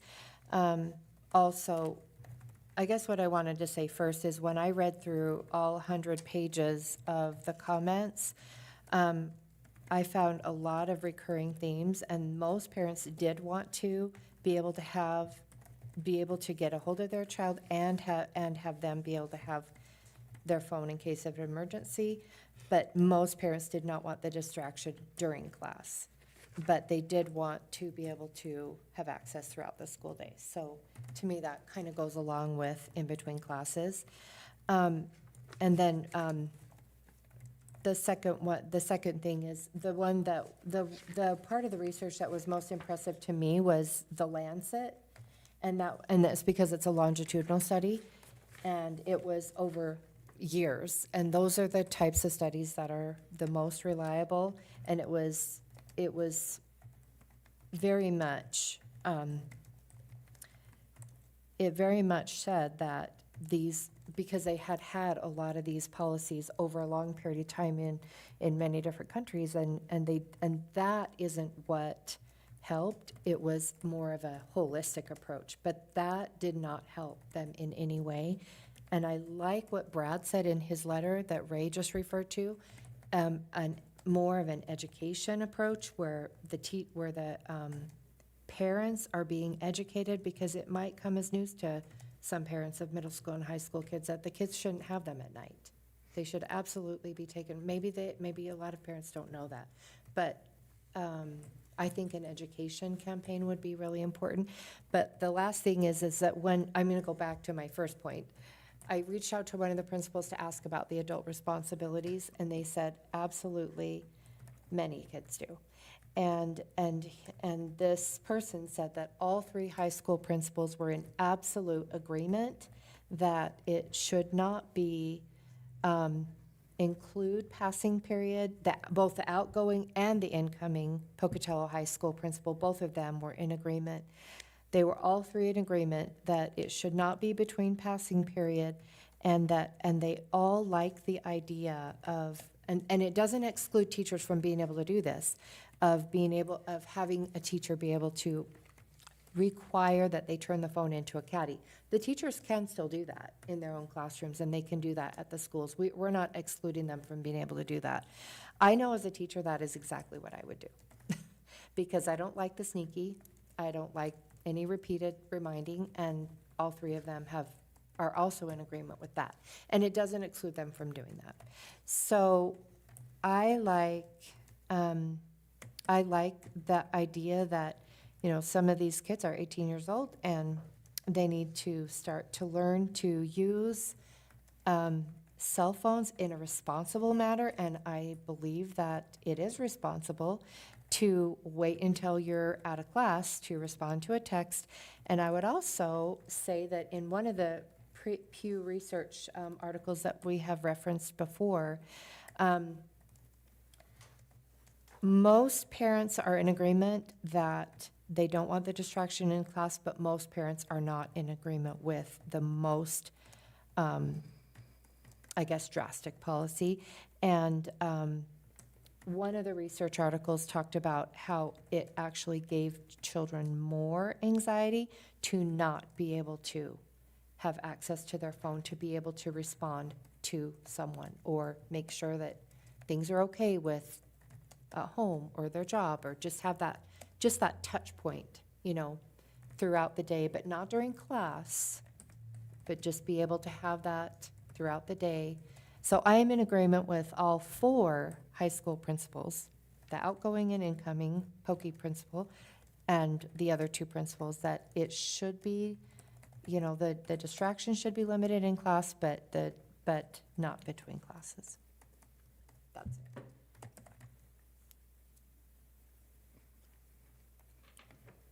Madam Chair, Yes. can I ask Ms. Pettit a question? Sure. What is New Horizon doing with phones? New Horizons, the students aren't allowed to have them on at all.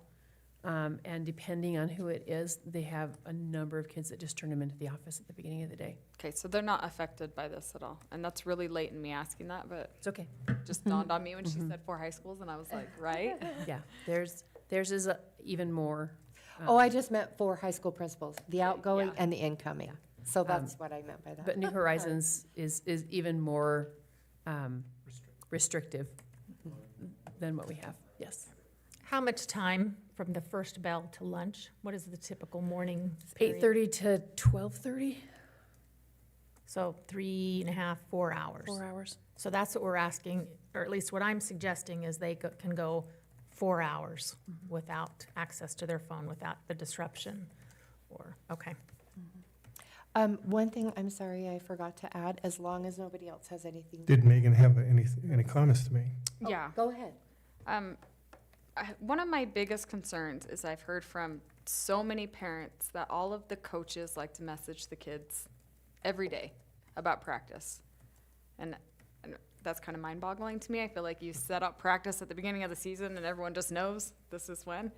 But that they get messaged about that every single day. And I think that alone, you know, like, it's not just the parents that are messaging them all day long. And I know it is a lot of parents. I run into that a lot. But I sit where Jim sits, that I feel like if only their lunch period isn't working and the bathrooms are too congested, because that's the feedback I got, is our bathrooms will be really congested during passing time. If that's not working and it's causing more of a problem, then we could peel it back.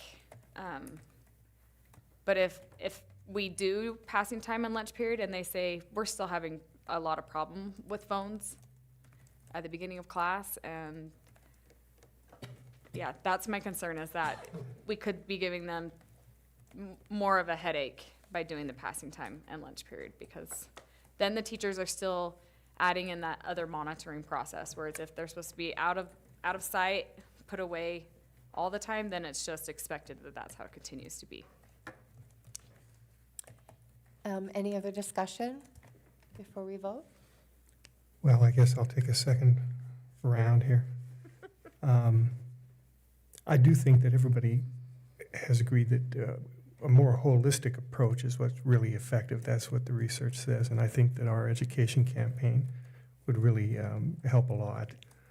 I would rather err on the side of leniency and tighten it up later when all four high school principals say things are working well for them just as it is, and that it's going to be very difficult to enforce. And I would say that, you know, they get into high school, they're 15, they're driving a car, who knows when they can have mechanical difficulties or whatever. If they discover that early, maybe they don't want to have to wait till lunch to have to inform somebody. Or if they're out at lunch and they have a problem, they might want to be able to communicate later, their working jobs, et cetera. So I think that they're mature enough and it's working well. I'd rather go lenient and tighten up later than go the other direction. I yield the floor. Any other discussion? All right, I would entertain a motion to either do option A or option B. So I'll go Is there with a my motion? first motion. I move that the board accept option A, Is there a only second their lunch period. for lunch period? Is there a second? I'll second. All in favor Aye. Aye. of only the lunch period? And Megan, did you say, No, did you vote for that one? I don't know what to do. I'll vote aye. Okay. Any opposed? Aye. No. Okay. That motion passed for option A, only the lunch period in high school.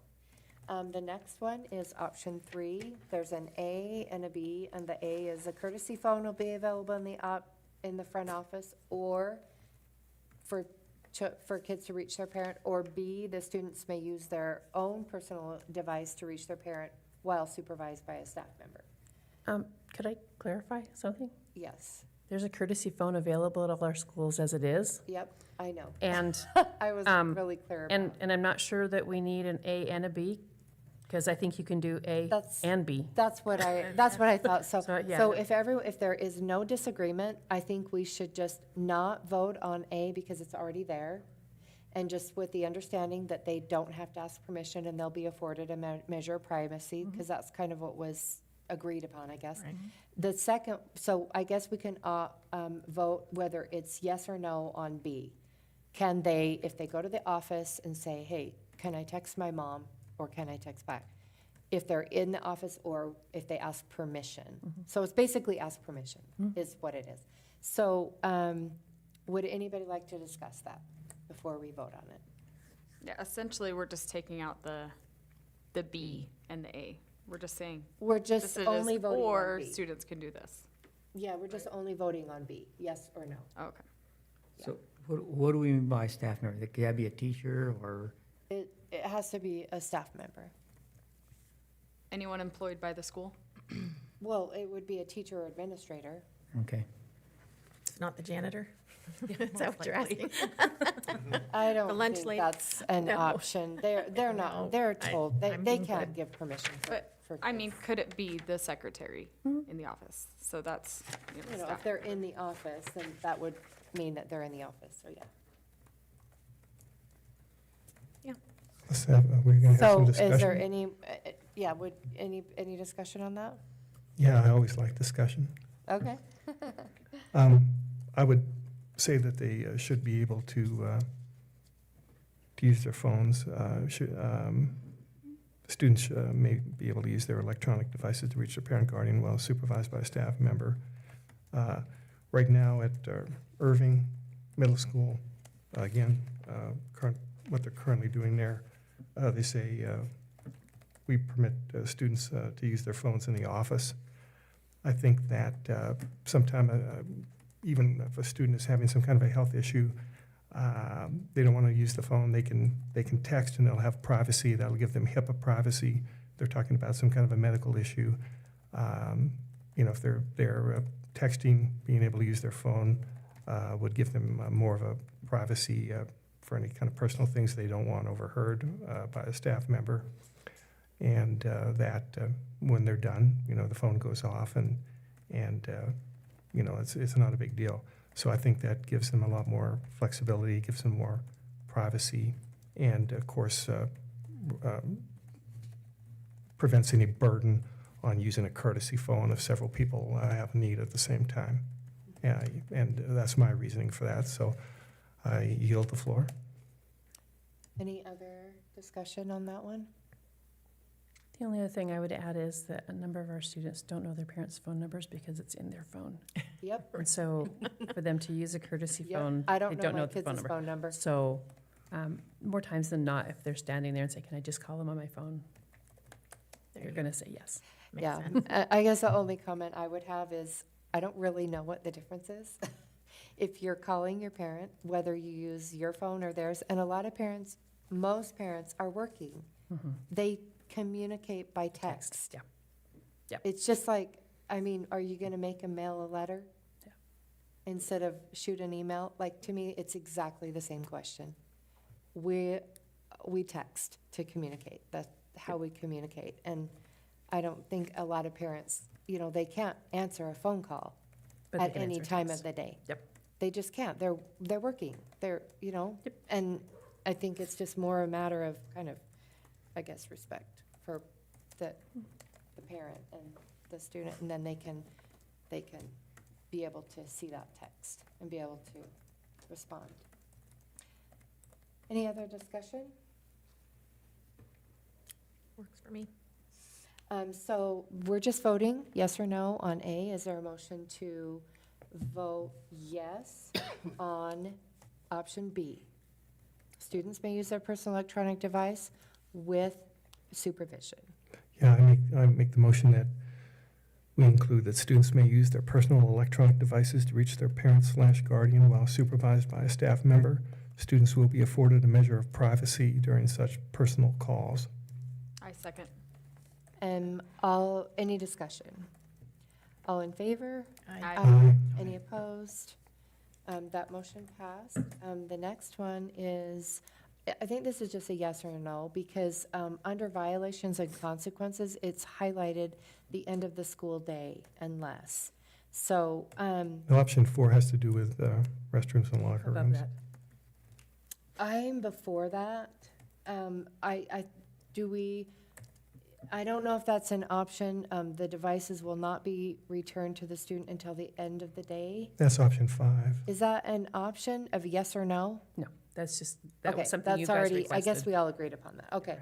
So the next one is option 4, use of cameras and audio recording on any type of personal electronic communication is strictly prohibited. And there are 2 options. In all school buildings during the school day unless authorized by an administrator for an academic exception. Or B, Including They are restrooms and locker rooms. That's Mr. including the restrooms and locker rooms. Or B, This is the one that was going to be irrelevant if we just did lunchtime.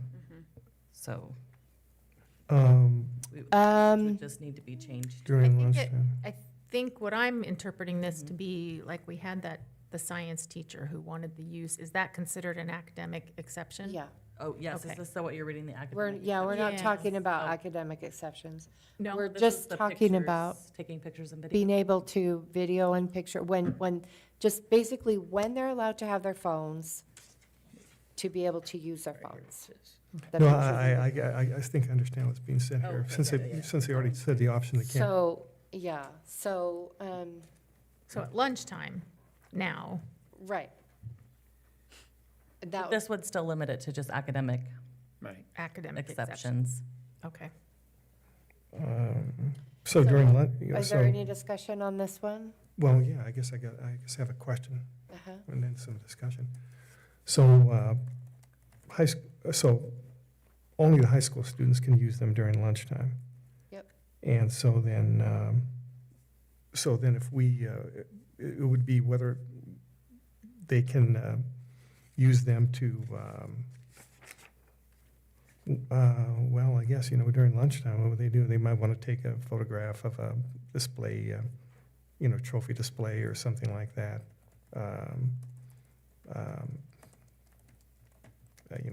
With their friends or whatever, as opposed to a total, they're going to have them out during lunchtime in the high school.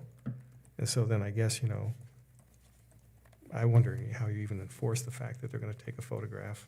There's no way to enforce that. No, I mean, I just, No. so, I just think to keep things as simple as possible, I'd say, just say that, option B in restrooms and locker rooms, and, the way it's worded now, it says use of cameras or audio recording on any type of personal electronic communication device is strictly prohibited, and I would go with option B in restrooms and locker rooms.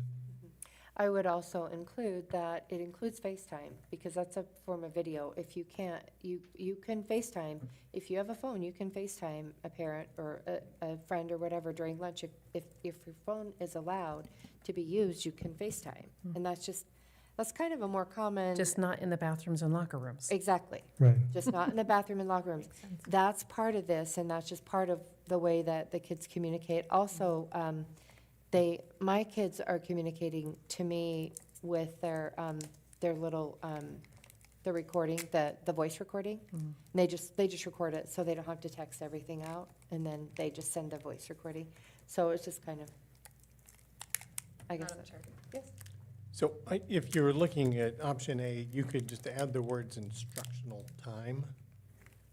That might make that a Well, I little more think that was- specific. It was voted on that no cell phone is allowed during instructional time already. Yeah, for Right? an academic Right, it exception. said unless authorized by With an the administrator. combination of those two is what I was suggesting, but. So unless there's an, I guess Word I'm. that? How would I wordsmith that?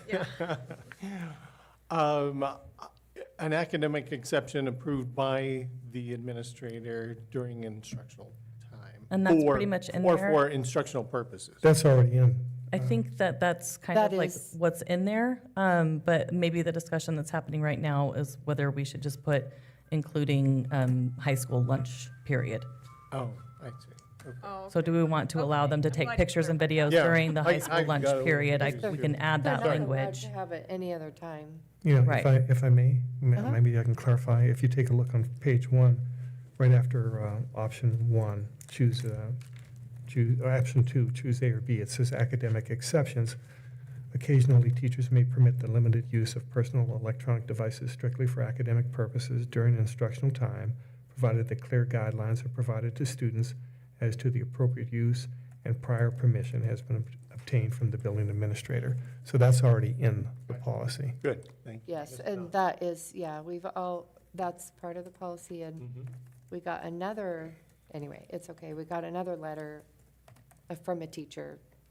And I think that if it is approved with that academic exception, I think that that teacher that concern will be eliminated, but they do need that.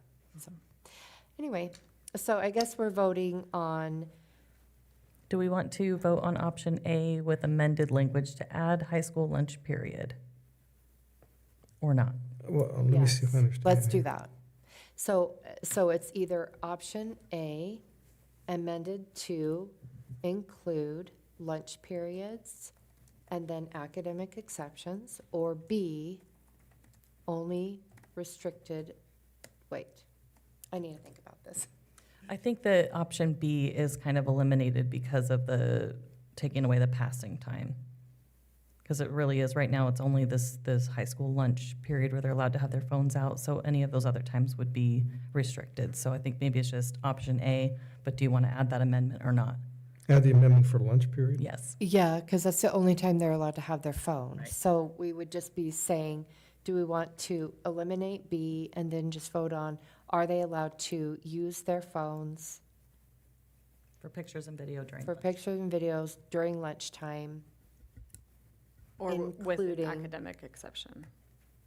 We And would that's keep in a that- different spot. Yeah, we would keep that academic session. I would just amend it to add language about the lunch period. And lunch Yes or period, no? when they're also, Yeah. to allow them to, at lunch period. And then, of course, both options include restrooms and locker rooms. Right. So is there a motion to adopt A with the amended language in all, it's prohibited in all school buildings during the school day except for lunch period? And I don't know if we need to add that academic exceptions because it's already in a different place. I think we could just leave that off, just except during lunch period. And let restrooms and locker rooms, it's also not allowed. Because the academic exception is a whole paragraph think on we ought its to own. leave I that think I'm in okay there. with that.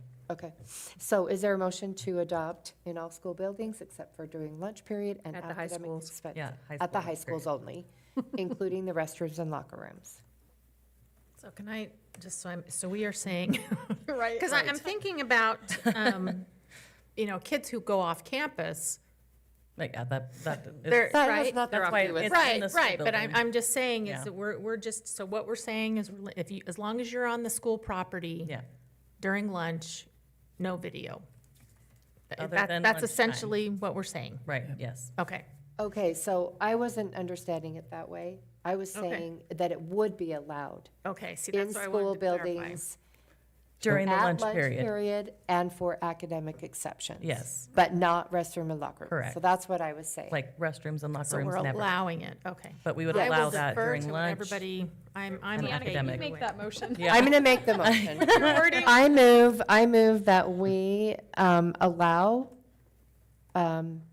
recording and cameras to be used in all school buildings during the school day, during lunch times, in high school, and academic exceptions, except for restrooms and locker rooms. That makes sense, yeah. I second. Okay. Any discussion? Did you add authorization in there? Well, the authorization is already in that paragraph on page 1. Prior permission has been obtained from the building That's already administrator. included. We don't need to Yeah. explain the academic exceptions again because it's already. Yeah, I don't even know why it's mentioned in there. I guess Yeah. because it's already in the policy. Yeah. I mean, Renee's been juggling a lot. Is there any other discussion? Okay. So we have a motion and a second. And a second? Uh-huh. All those in favor? Aye. Aye. Any opposed? Hey, Okay. All right, so the next one is option 5. In no case will a student's personal electronic device be kept overnight unless a student or parent or guardian fail to pick up the device. The district will not be held liable for personal electronic devices that are not picked up at the end of the day. If further consequences are warranted, the student will be required to check in the device with the building administrator at the start of the school day. So this is just a yes or a no. Is there any discussion on this? Yes, I'd like to have discussion. Yes. So once again, looking at what we're currently doing, and this was handed out during one of the committee work sessions. In Hawthorne Middle School, they say if it becomes a repeat offense, it is brought to the office until the end of the day. At Alameda Middle School, if a cell phone is confiscated for a second time, a parent picks it up before 4 p.m. If a phone is taken away for a third time, they turn their phone in at the front office every day. Phones are not kept overnight. Those are both at Alameda. And at all high schools, phones are not kept overnight. So we're not confiscating and keeping phones overnight right now.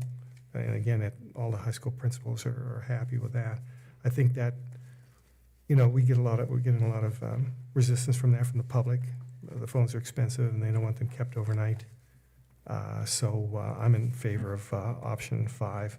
We're not keeping them now, and I just think I don't see any benefit from doing it, but I think there's a lot of downsides to confiscating them and keeping them overnight. I yield the floor. Any other discussion? I would agree with that. That's all.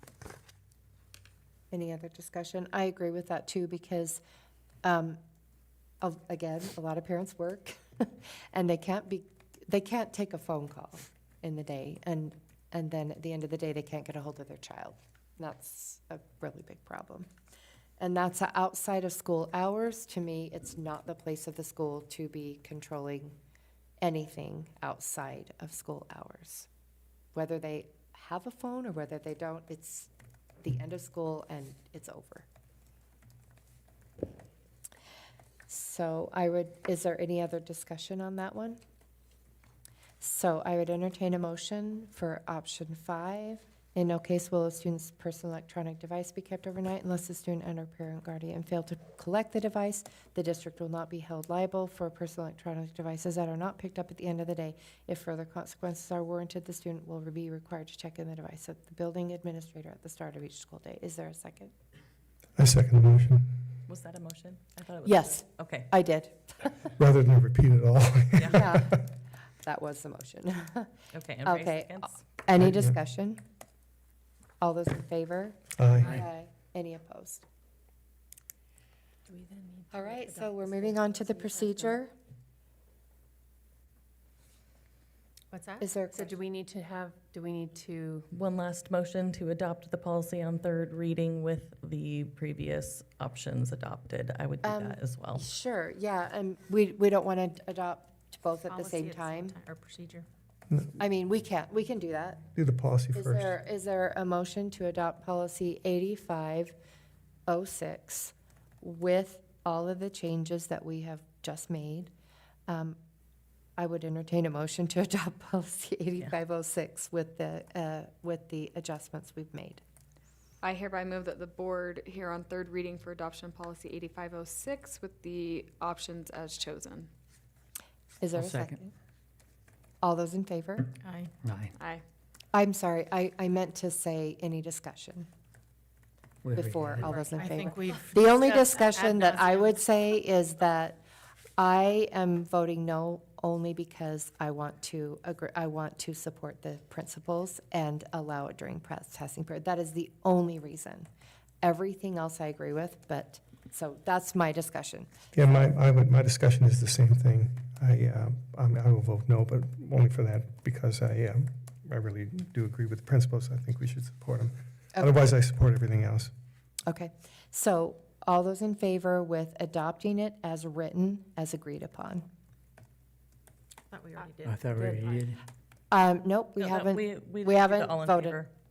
we haven't, The first everybody and a hasn't second. voted yet. So all in favor? Aye. Aye. Aye. Any opposed? No. Aye. So that motion passed, policy 8506. So now we're onto the procedure, 8506P. The first thing is A or B. A is, I guess. you already have that, We already had that discussion, and so can we just do the same thing, just carry it from our policy to our procedure? And then the second one is A or B.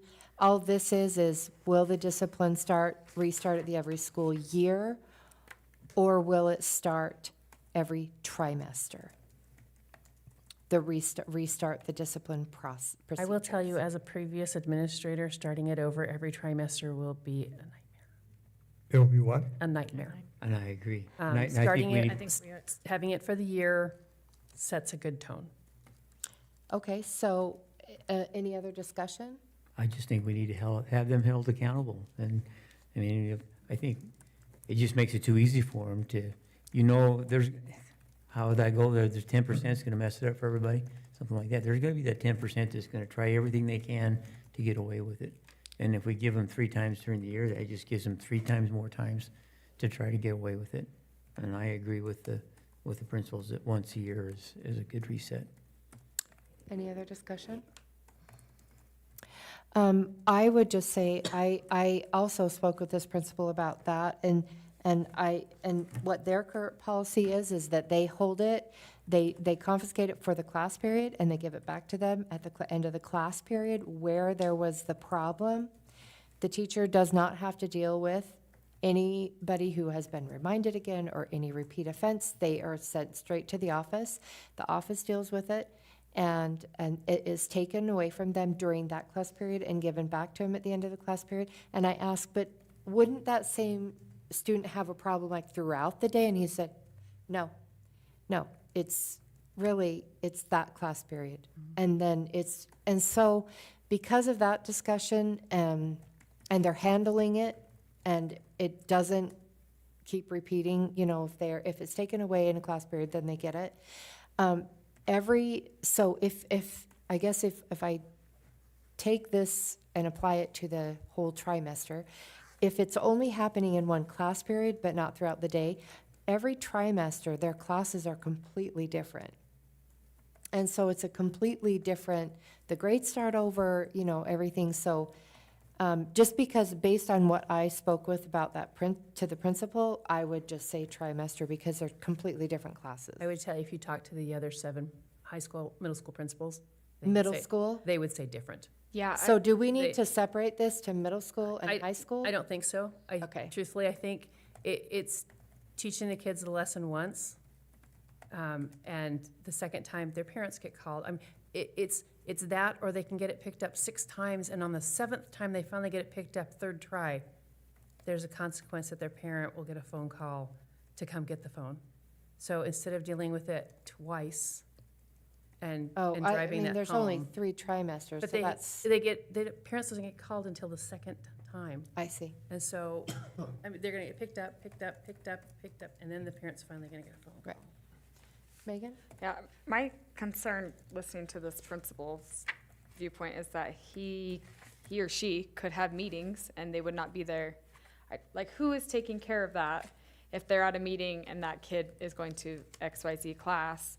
Or being in a building, there's been days where you're running around looking for a principal and they're all busy somewhere else, And so I feel like that's a disaster if you have like tons of kids that they would need to go and check on. I don't know logistically how that would work out. Any other discussion? Are we ready for a motion? I would entertain a motion to either the discipline restarts every school year or it starts every trimester. So I would entertain a motion to choose either A or B. I move that we accept option A, the discipline procedures restart at the start of every school year. Is there a second? I'll second. Any discussion? All in favor? Aye. Aye. Any opposed?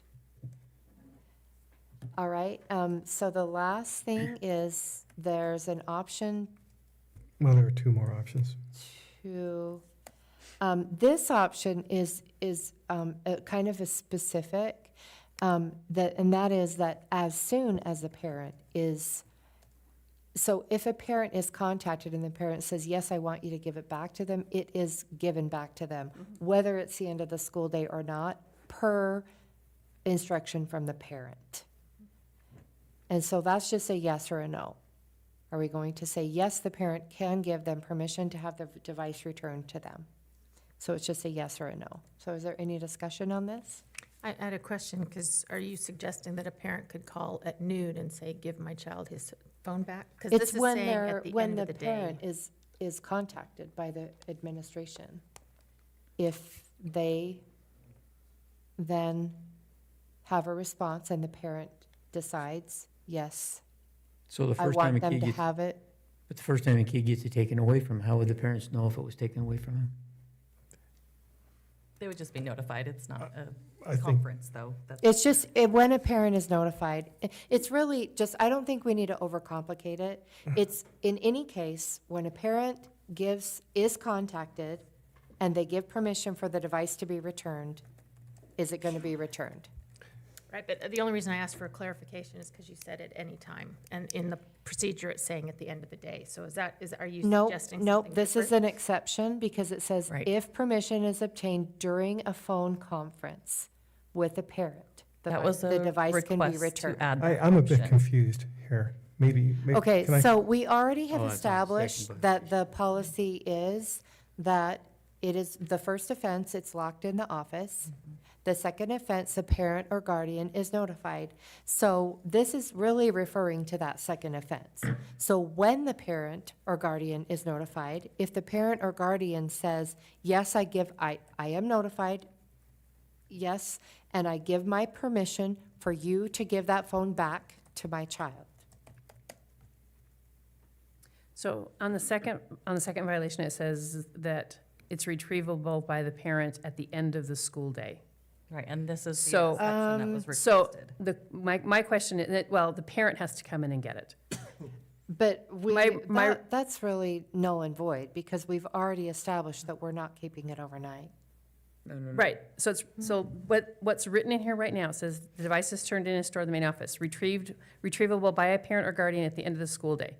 The parent or guardian will be contacted by the school administrator of the incident and will be documented in it. So what I think Heather is asking, and correct me if I'm wrong, the device may be returned to the student if the permission is obtained during the phone conference. So the student can get it at the end of the day. Right, that's, Yes. Not, I called the parent at 10 o'clock, the parent said, give it back to him, I'm giving it back to at 10 o'clock. They can get it at the Correct. end of the day on the Okay, second. so I misunderstood the way that was Yeah, written. So, okay, so if the parent gives permission, it would be returned to the student. Right, the And I parent wouldn't didn't have to come in think and get that, it. I didn't think that we were, okay, yeah, I understand that. because I thought we had created this option so that it didn't require the parents to Yes. come in. In physically. Yes. They could If they got let- if they got a lease phone it call and a At the end of the conference. day, and the Wait. parents. that's correct. Which is kind of weird, because we've already agreed on the policy that it's not kept overnight. Well, Well, it's Madam- not care overnight anyway. No, it's opposed to you talk to the parent at 10 o'clock. Whether the parent comes in and gets it or the student comes in and gets it, it's not kept overnight. Right.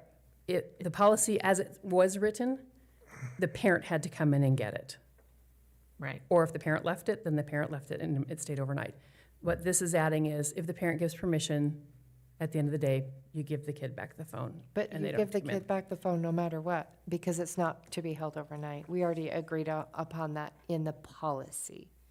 So this If the parent- procedure is contradicting the policy. I'd like to call a point of order because we're getting a little chaotic here, and I think we should return to the rules of order, and because there's a lot of discussion going on. If I may just try to clarify things. As Sue said, we're talking about the option on the second violation, continued confiscation and parent involvement. And it says the device is turned in and stored in the main office, retrievable by the parent/guardian at the end of the school day. The parent/guardian will be contacted by the school administration, and the incident will be documented in Infinite Campus. The option is the device may be returned to the student if permission is obtained during a phone conference with the parent/guardian. So it's going to be turned in to the main office in the second violation. And so the option here is that instead of making the parent come and get it, if the parent gives permission in this second violation, then the student can get the phone. And that's the option we're looking at. So basically, it becomes the same as the violation, first violation.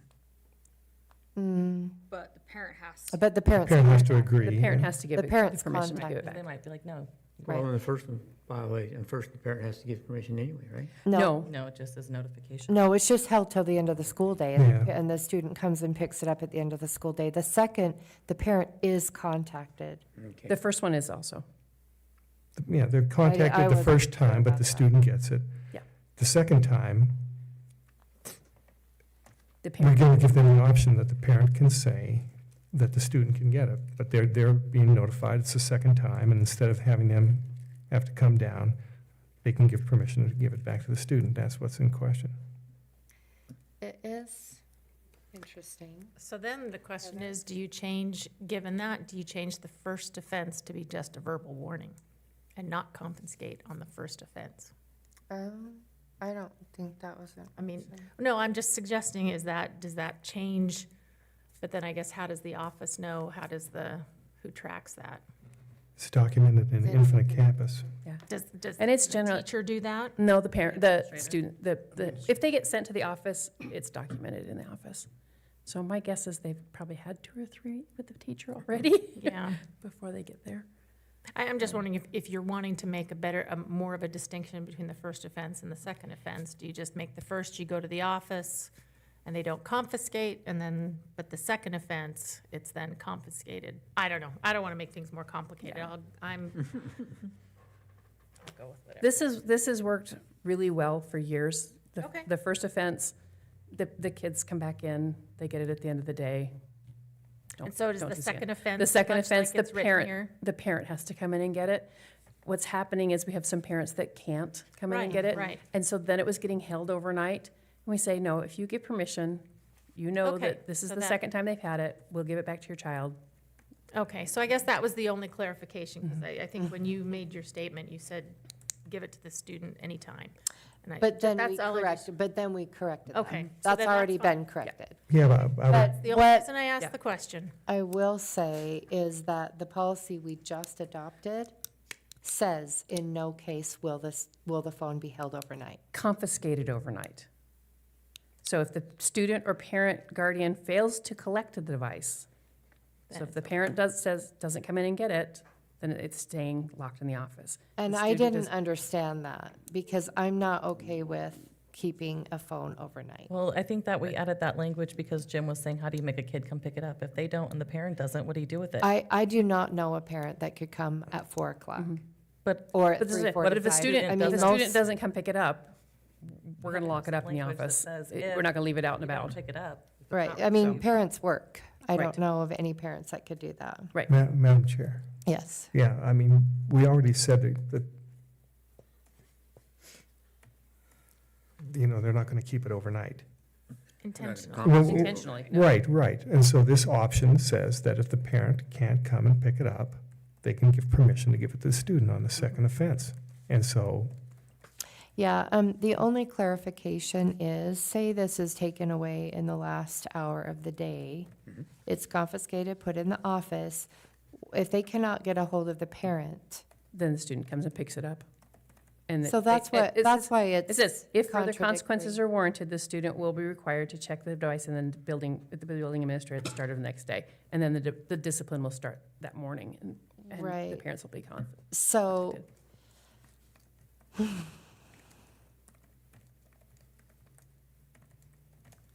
it's still not clear to me, because maybe on the under subsequent offenses, maybe in the policy, it needs to read, because I think it's important that it's in the policy, not the procedure. I guess this depends on how you read it. And I think we were all under the understanding that the phone would not be held overnight, no matter what. What are you gonna do with it? Yeah. If they don't come pick it up. If they don't, no, now, if the student doesn't come and pick it up, now, if the parent they are not able to get a hold of the parent, then the student might have to come and check it in the morning. Correct. But I read it just at face value, in no case will they be kept overnight. Yeah, this one in the policy, the It's really can be read. exception that we put in says, unless the student and/or parent fail to collect the device. Right, so is will be it, released. it's and/or. So on the second offense, the student can come pick it up at the end of the day if they have not been able to get a hold of the parent, so that it will not be held overnight. And then part of that discipline might be that they have to check it in the morning because they haven't gotten a hold of the parent, that kind of thing. Yep. But I think it needs to be reworded because that wasn't clear to me that's the way I understood it in the policy. Could we put as an option, if parent, guardian, contact, let me finish, is unable to be, she's gonna wordsmith it, is unable to be made prior to the end of school, the device may be returned to the student. So in And then reading you all put of that, you could put in the, reading all of that, it's the same as subsequent offenses. So would we just remove the second violation and just put first offense this and then subsequent? Because that's basically what the subsequent violations reads. again, Maybe, can we just do this? Can we just say, in no case will a student's personal electronic device be kept overnight, period? no, because if they don't come pick it up, we Well- can't What you do, go set it track out them on the down. steps? Right. Right. And I guess that "or" in there is important because it says, but it shouldn't be "and" or. Well, maybe it should be just "or," unless the student or the parent guardian failed to collect it. Madam Chair, if I may, I think that Renee made a good suggestion. As far as not complicating things, you could just keep the first violation the way it is, remove the second violation, and just subsequent offenses. And that takes care of it, because it says in no case will a student's personal electronic device be kept overnight unless the student and/or parent guardian fail to collect the device. The device will not be held liable. This district will not be held liable for personal electronic devices that are not picked up at the end of the school day. If further consequences are warranted, the student will be required to check in the device with the building administrator at the start of the school day. And in support of that, that's basically what they're doing in all the middle schools now, and it's working well for them. Exactly. So Renee, are you saying it will say bullet point first violation, bullet point second violation, bullet point third violation? No, remove second And then- violation. It would remove second violation bullet point in the entirety and just go to subsequent offenses, because the language is almost exactly the same, only it has those clarifications that you are talking about. Oh, it is. It is. I It's don't pretty much understand that. exactly the So we same. can just take out second violation. Yeah, So so- first violation, I'm okay with subsequent. that. And then, but what I was wondering is, can we put a new paragraph in no case, so it applies to both first and second violation? It is in there, in no case. Right, but can we say in no case on the first or second violation, first or subsequent violation, will a student's personal electronic device be kept overnight? No, we Just to can't say that. clarify. I think it just isn't. It already says that. Yeah, in no case will it be, so regardless of which violation. May it I, states Madam that. Chair, may I make a motion? Sure. Okay, I make a motion that in policy, Procedures. well, 8506P procedure, that we strike the paragraph, second violation, continued confiscation and parent involvement. The device is turned in and stored in the main office, retrievable by the parent/guardian at the end of the school day. The parent/guardian will be contacted by the school administration, and the incident will be documented in Infinite Campus. I move that we strike that entire paragraph from the policy. I second that. Any discussion? Yes. In subsequent subsequent offenses, it does say that a meeting will be scheduled. Is that what we're saying now? After first offense, we go straight to, now they have to have a meeting. I agree. I wonder, I think, That is a good point. I think that we probably rushed too quickly to strike that second Well, violation. we didn't even vote on it yet, yeah. Yeah.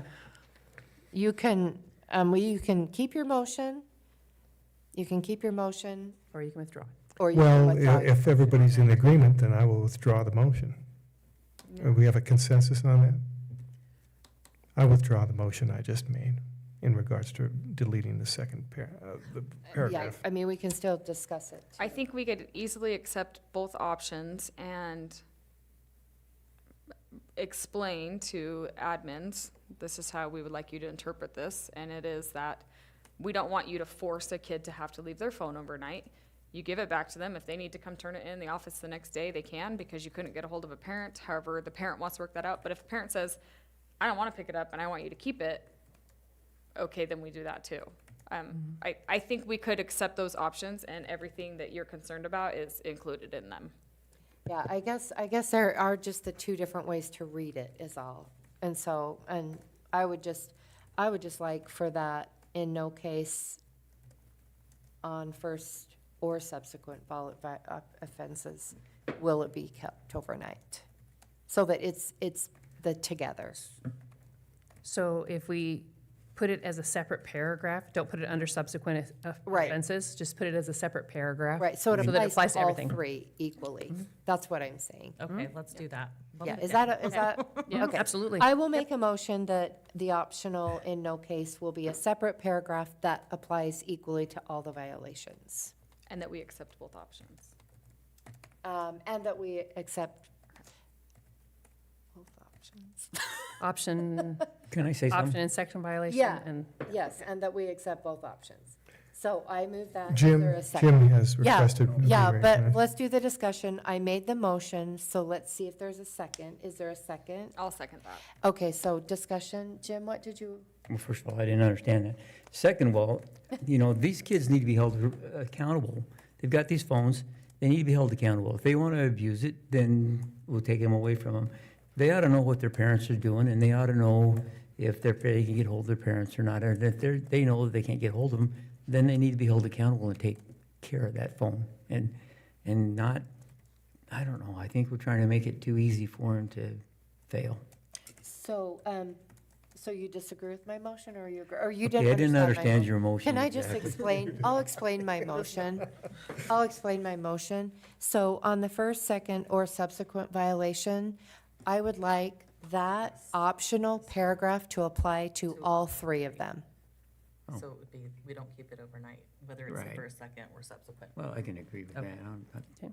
Sorry, it was a little confusing. It got pretty And confusing. it's got, does it say, I guess I need to read that. It does say that unless they don't pick it up. Right. Right, it does. They So don't to, pick it up, there's so nothing that we the can do school about it. isn't liable for what to do with it. Driving it home. Yeah. So we've had a motion and a second, and we've had discussion. All those in favor? Aye. Aye. Aye. Any opposed? That option passed. So are we ready for a motion to adopt 8506P? I move that the board here on third reading for adoption 8506P as Changed. Edited. changed. Is there a second? Second. Any discussion? All those in favor? Aye. Aye. Aye. Any opposed? That motion passed. So now we have, next on the agenda is Human Resources, Brenda Minor. Okay, we'll roll that over to another meeting. And then we have, next is Business Operations, Jonathan Balls. It's a Highland High School rebuild update. Okay, we will make this really quick. Again, appreciate your time. We've been sending out pictures, and so you've seen those. That will still come every 2 weeks. You've seen the website by Ms. Fisher. That's an awesome website. I talked to the foreman today, and we actually have a gym floor, happy to say. Gym floor got Been poured. poured? It has been Oh, poured. my goodness. So awesome. In the new Yep. building. Locker room will be poured tomorrow. We currently, as a reminder, we still currently have no power. So I can't even, I'm missing the cameras, as I can't spend all my time up there at Highland there. So I'd kind of look at the cameras and see the progress. But the power should, again, as we're getting basically increased power there, new transformer. And so that should look to be on by the end of June. And so we appreciate everybody's patience as we go through with that. Can we put our handprints somewhere that will be covered? Probably not. Okay, I just thought Probably I a would plaque. ask. How about a plaque? A How about- name? Yeah, the dedication, there will be a plaque with. Yeah, a members' plaque with your names. names on it, for sure. So, Okay. so again, construction is going really, really good there. Two other quick things. We've talked at length about Bench Road. And we submitted an application and we met recently, Brian Glenn and I, with every Pocatello City Department. And we agreed that safety is our number one concern there. That being said, I don't believe that we will pursue asking the city to vacate Bench Road, just because of some of the comments, their concerns, just leaving the option open for the city. Again, our main priority there was the safety, and they said they will make some concessions. You know, typically the crosswalks are normally at the end of the blocks, which wouldn't help us, but they'll make a concession and put that in the middle of the block to help And pay for it? and access there. That's still to be determined. We will, They own the street. and they will. Not to And pay. yes, I think they will do the crosswalk. If there's some signage, again, we can put up signs. That one will be on us, as well as the blinking flashers, So there you know, is, to go. there was the idea that if they did vacate, we could do a roundabout, and so kids could peel off. If they're going into that first student parking, they would not even be involved in the rest of the traffic. They would just go there, and it would be a continuous stream, and then the parents can go ahead to the drop-off, and it Correct. would So, alleviate a and lot of- that was, yeah, we had a lot of Would they different, be willing to do the roundabout?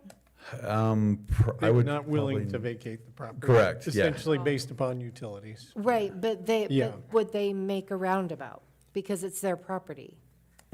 Okay, that actually brings a good thought into my next one, is the plan.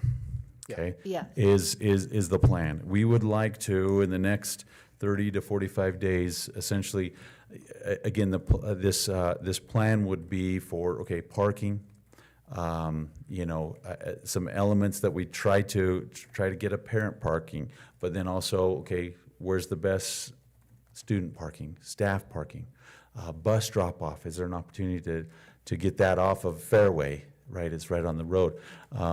Tennis courts need to be replaced. And so, okay, is there a better location for those? As well as, you know,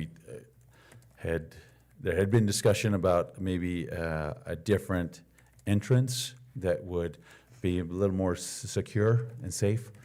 Anyway, what we'd like to do, and as we discussed it at length, again, we have a great team up there and that are already there. So we would like to propose, again, it's not for action, but again, some direction that we would like to use Design West as the architect and Bateman Hall as the contractor to help us basically do some of these remaining elements.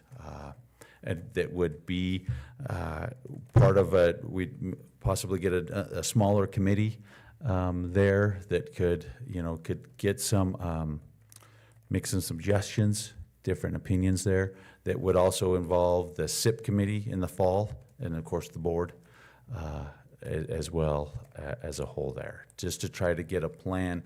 Basically, we have 2 summers left. That way, by the time school starts in 27, that entire campus would be updated, parking facilities, all the amenities that 6A high school has. Can I suggest that they come up with some options, and then the Highland Rebuild Committee because the Highland Rebuild Committee represents people that need to be represented. And that's definitely would be the core. Because it would be the Highland admin. Yes, it would be, absolutely. Parent representative. Absolutely. Representation. They're there. There were just maybe a few that maybe we didn't need. Again, no offense to our great music teachers and science teacher. But if we just did everybody but the. Possibly. But we would need, I would like some staff on there. you know, but just a smaller one that, yeah, that, and this would not be months, this would maybe in one meeting, because again, we could, here's our, identify our needs, and then, you know, again, there's only a handful of places where the tennis courts could go. There's only a handful of different things that we could use, our new land to the west there. And so I think it should be fairly straightforward. But- So you're proposing that they come up with a plan, and then we just convene the rebuild committee minus the specialty teachers, the science and the music? I would probably even say that committee could help us kind of come up with a plan for the board, and the SIP, you know, again, in conjunction there, the board would, you know, consider. And then again, kind of that same, just a shortened version of what we went through for the big upgrade. Again, there'll be conceptual drawings that you'll be able to see, and then be able to move those into construction documents that we could send to the city, make sure they approve it, and then we can go out to bid and do this over the next, basically 2 summers. So that's kind of, So you're just wanting to reach out to those members of the committee to be able to formulate this? correct. And again, probably within, we know it's a busy summertime, but I would hope I'd probably say that first part of August, when vacations are done, and, you know, we'll have admin back to work. We'll have, a lot of the vacations are done because our athletes are getting back into, you know, fall sports possibly, and to be able to do that. So that way we can kind of get a plan for the rest of the campus. If there's no objection, I would say that that's the direction. Again, yeah, more just there direction, any no, objection to that? no action. To that Any other, direction? and again, I don't you'll see have plenty of time to comment, or, I mean, it's not official, but I don't see any objection. okay. I mean, Sounds, it's not an action item, but yep. Sounds thank you. great, thank you. That's a really great plan. Thank Yeah. you. And now we'll turn the time over to Dr. Howell for a superintendent report. Thanks. Really, it boils down to a couple meetings for the board.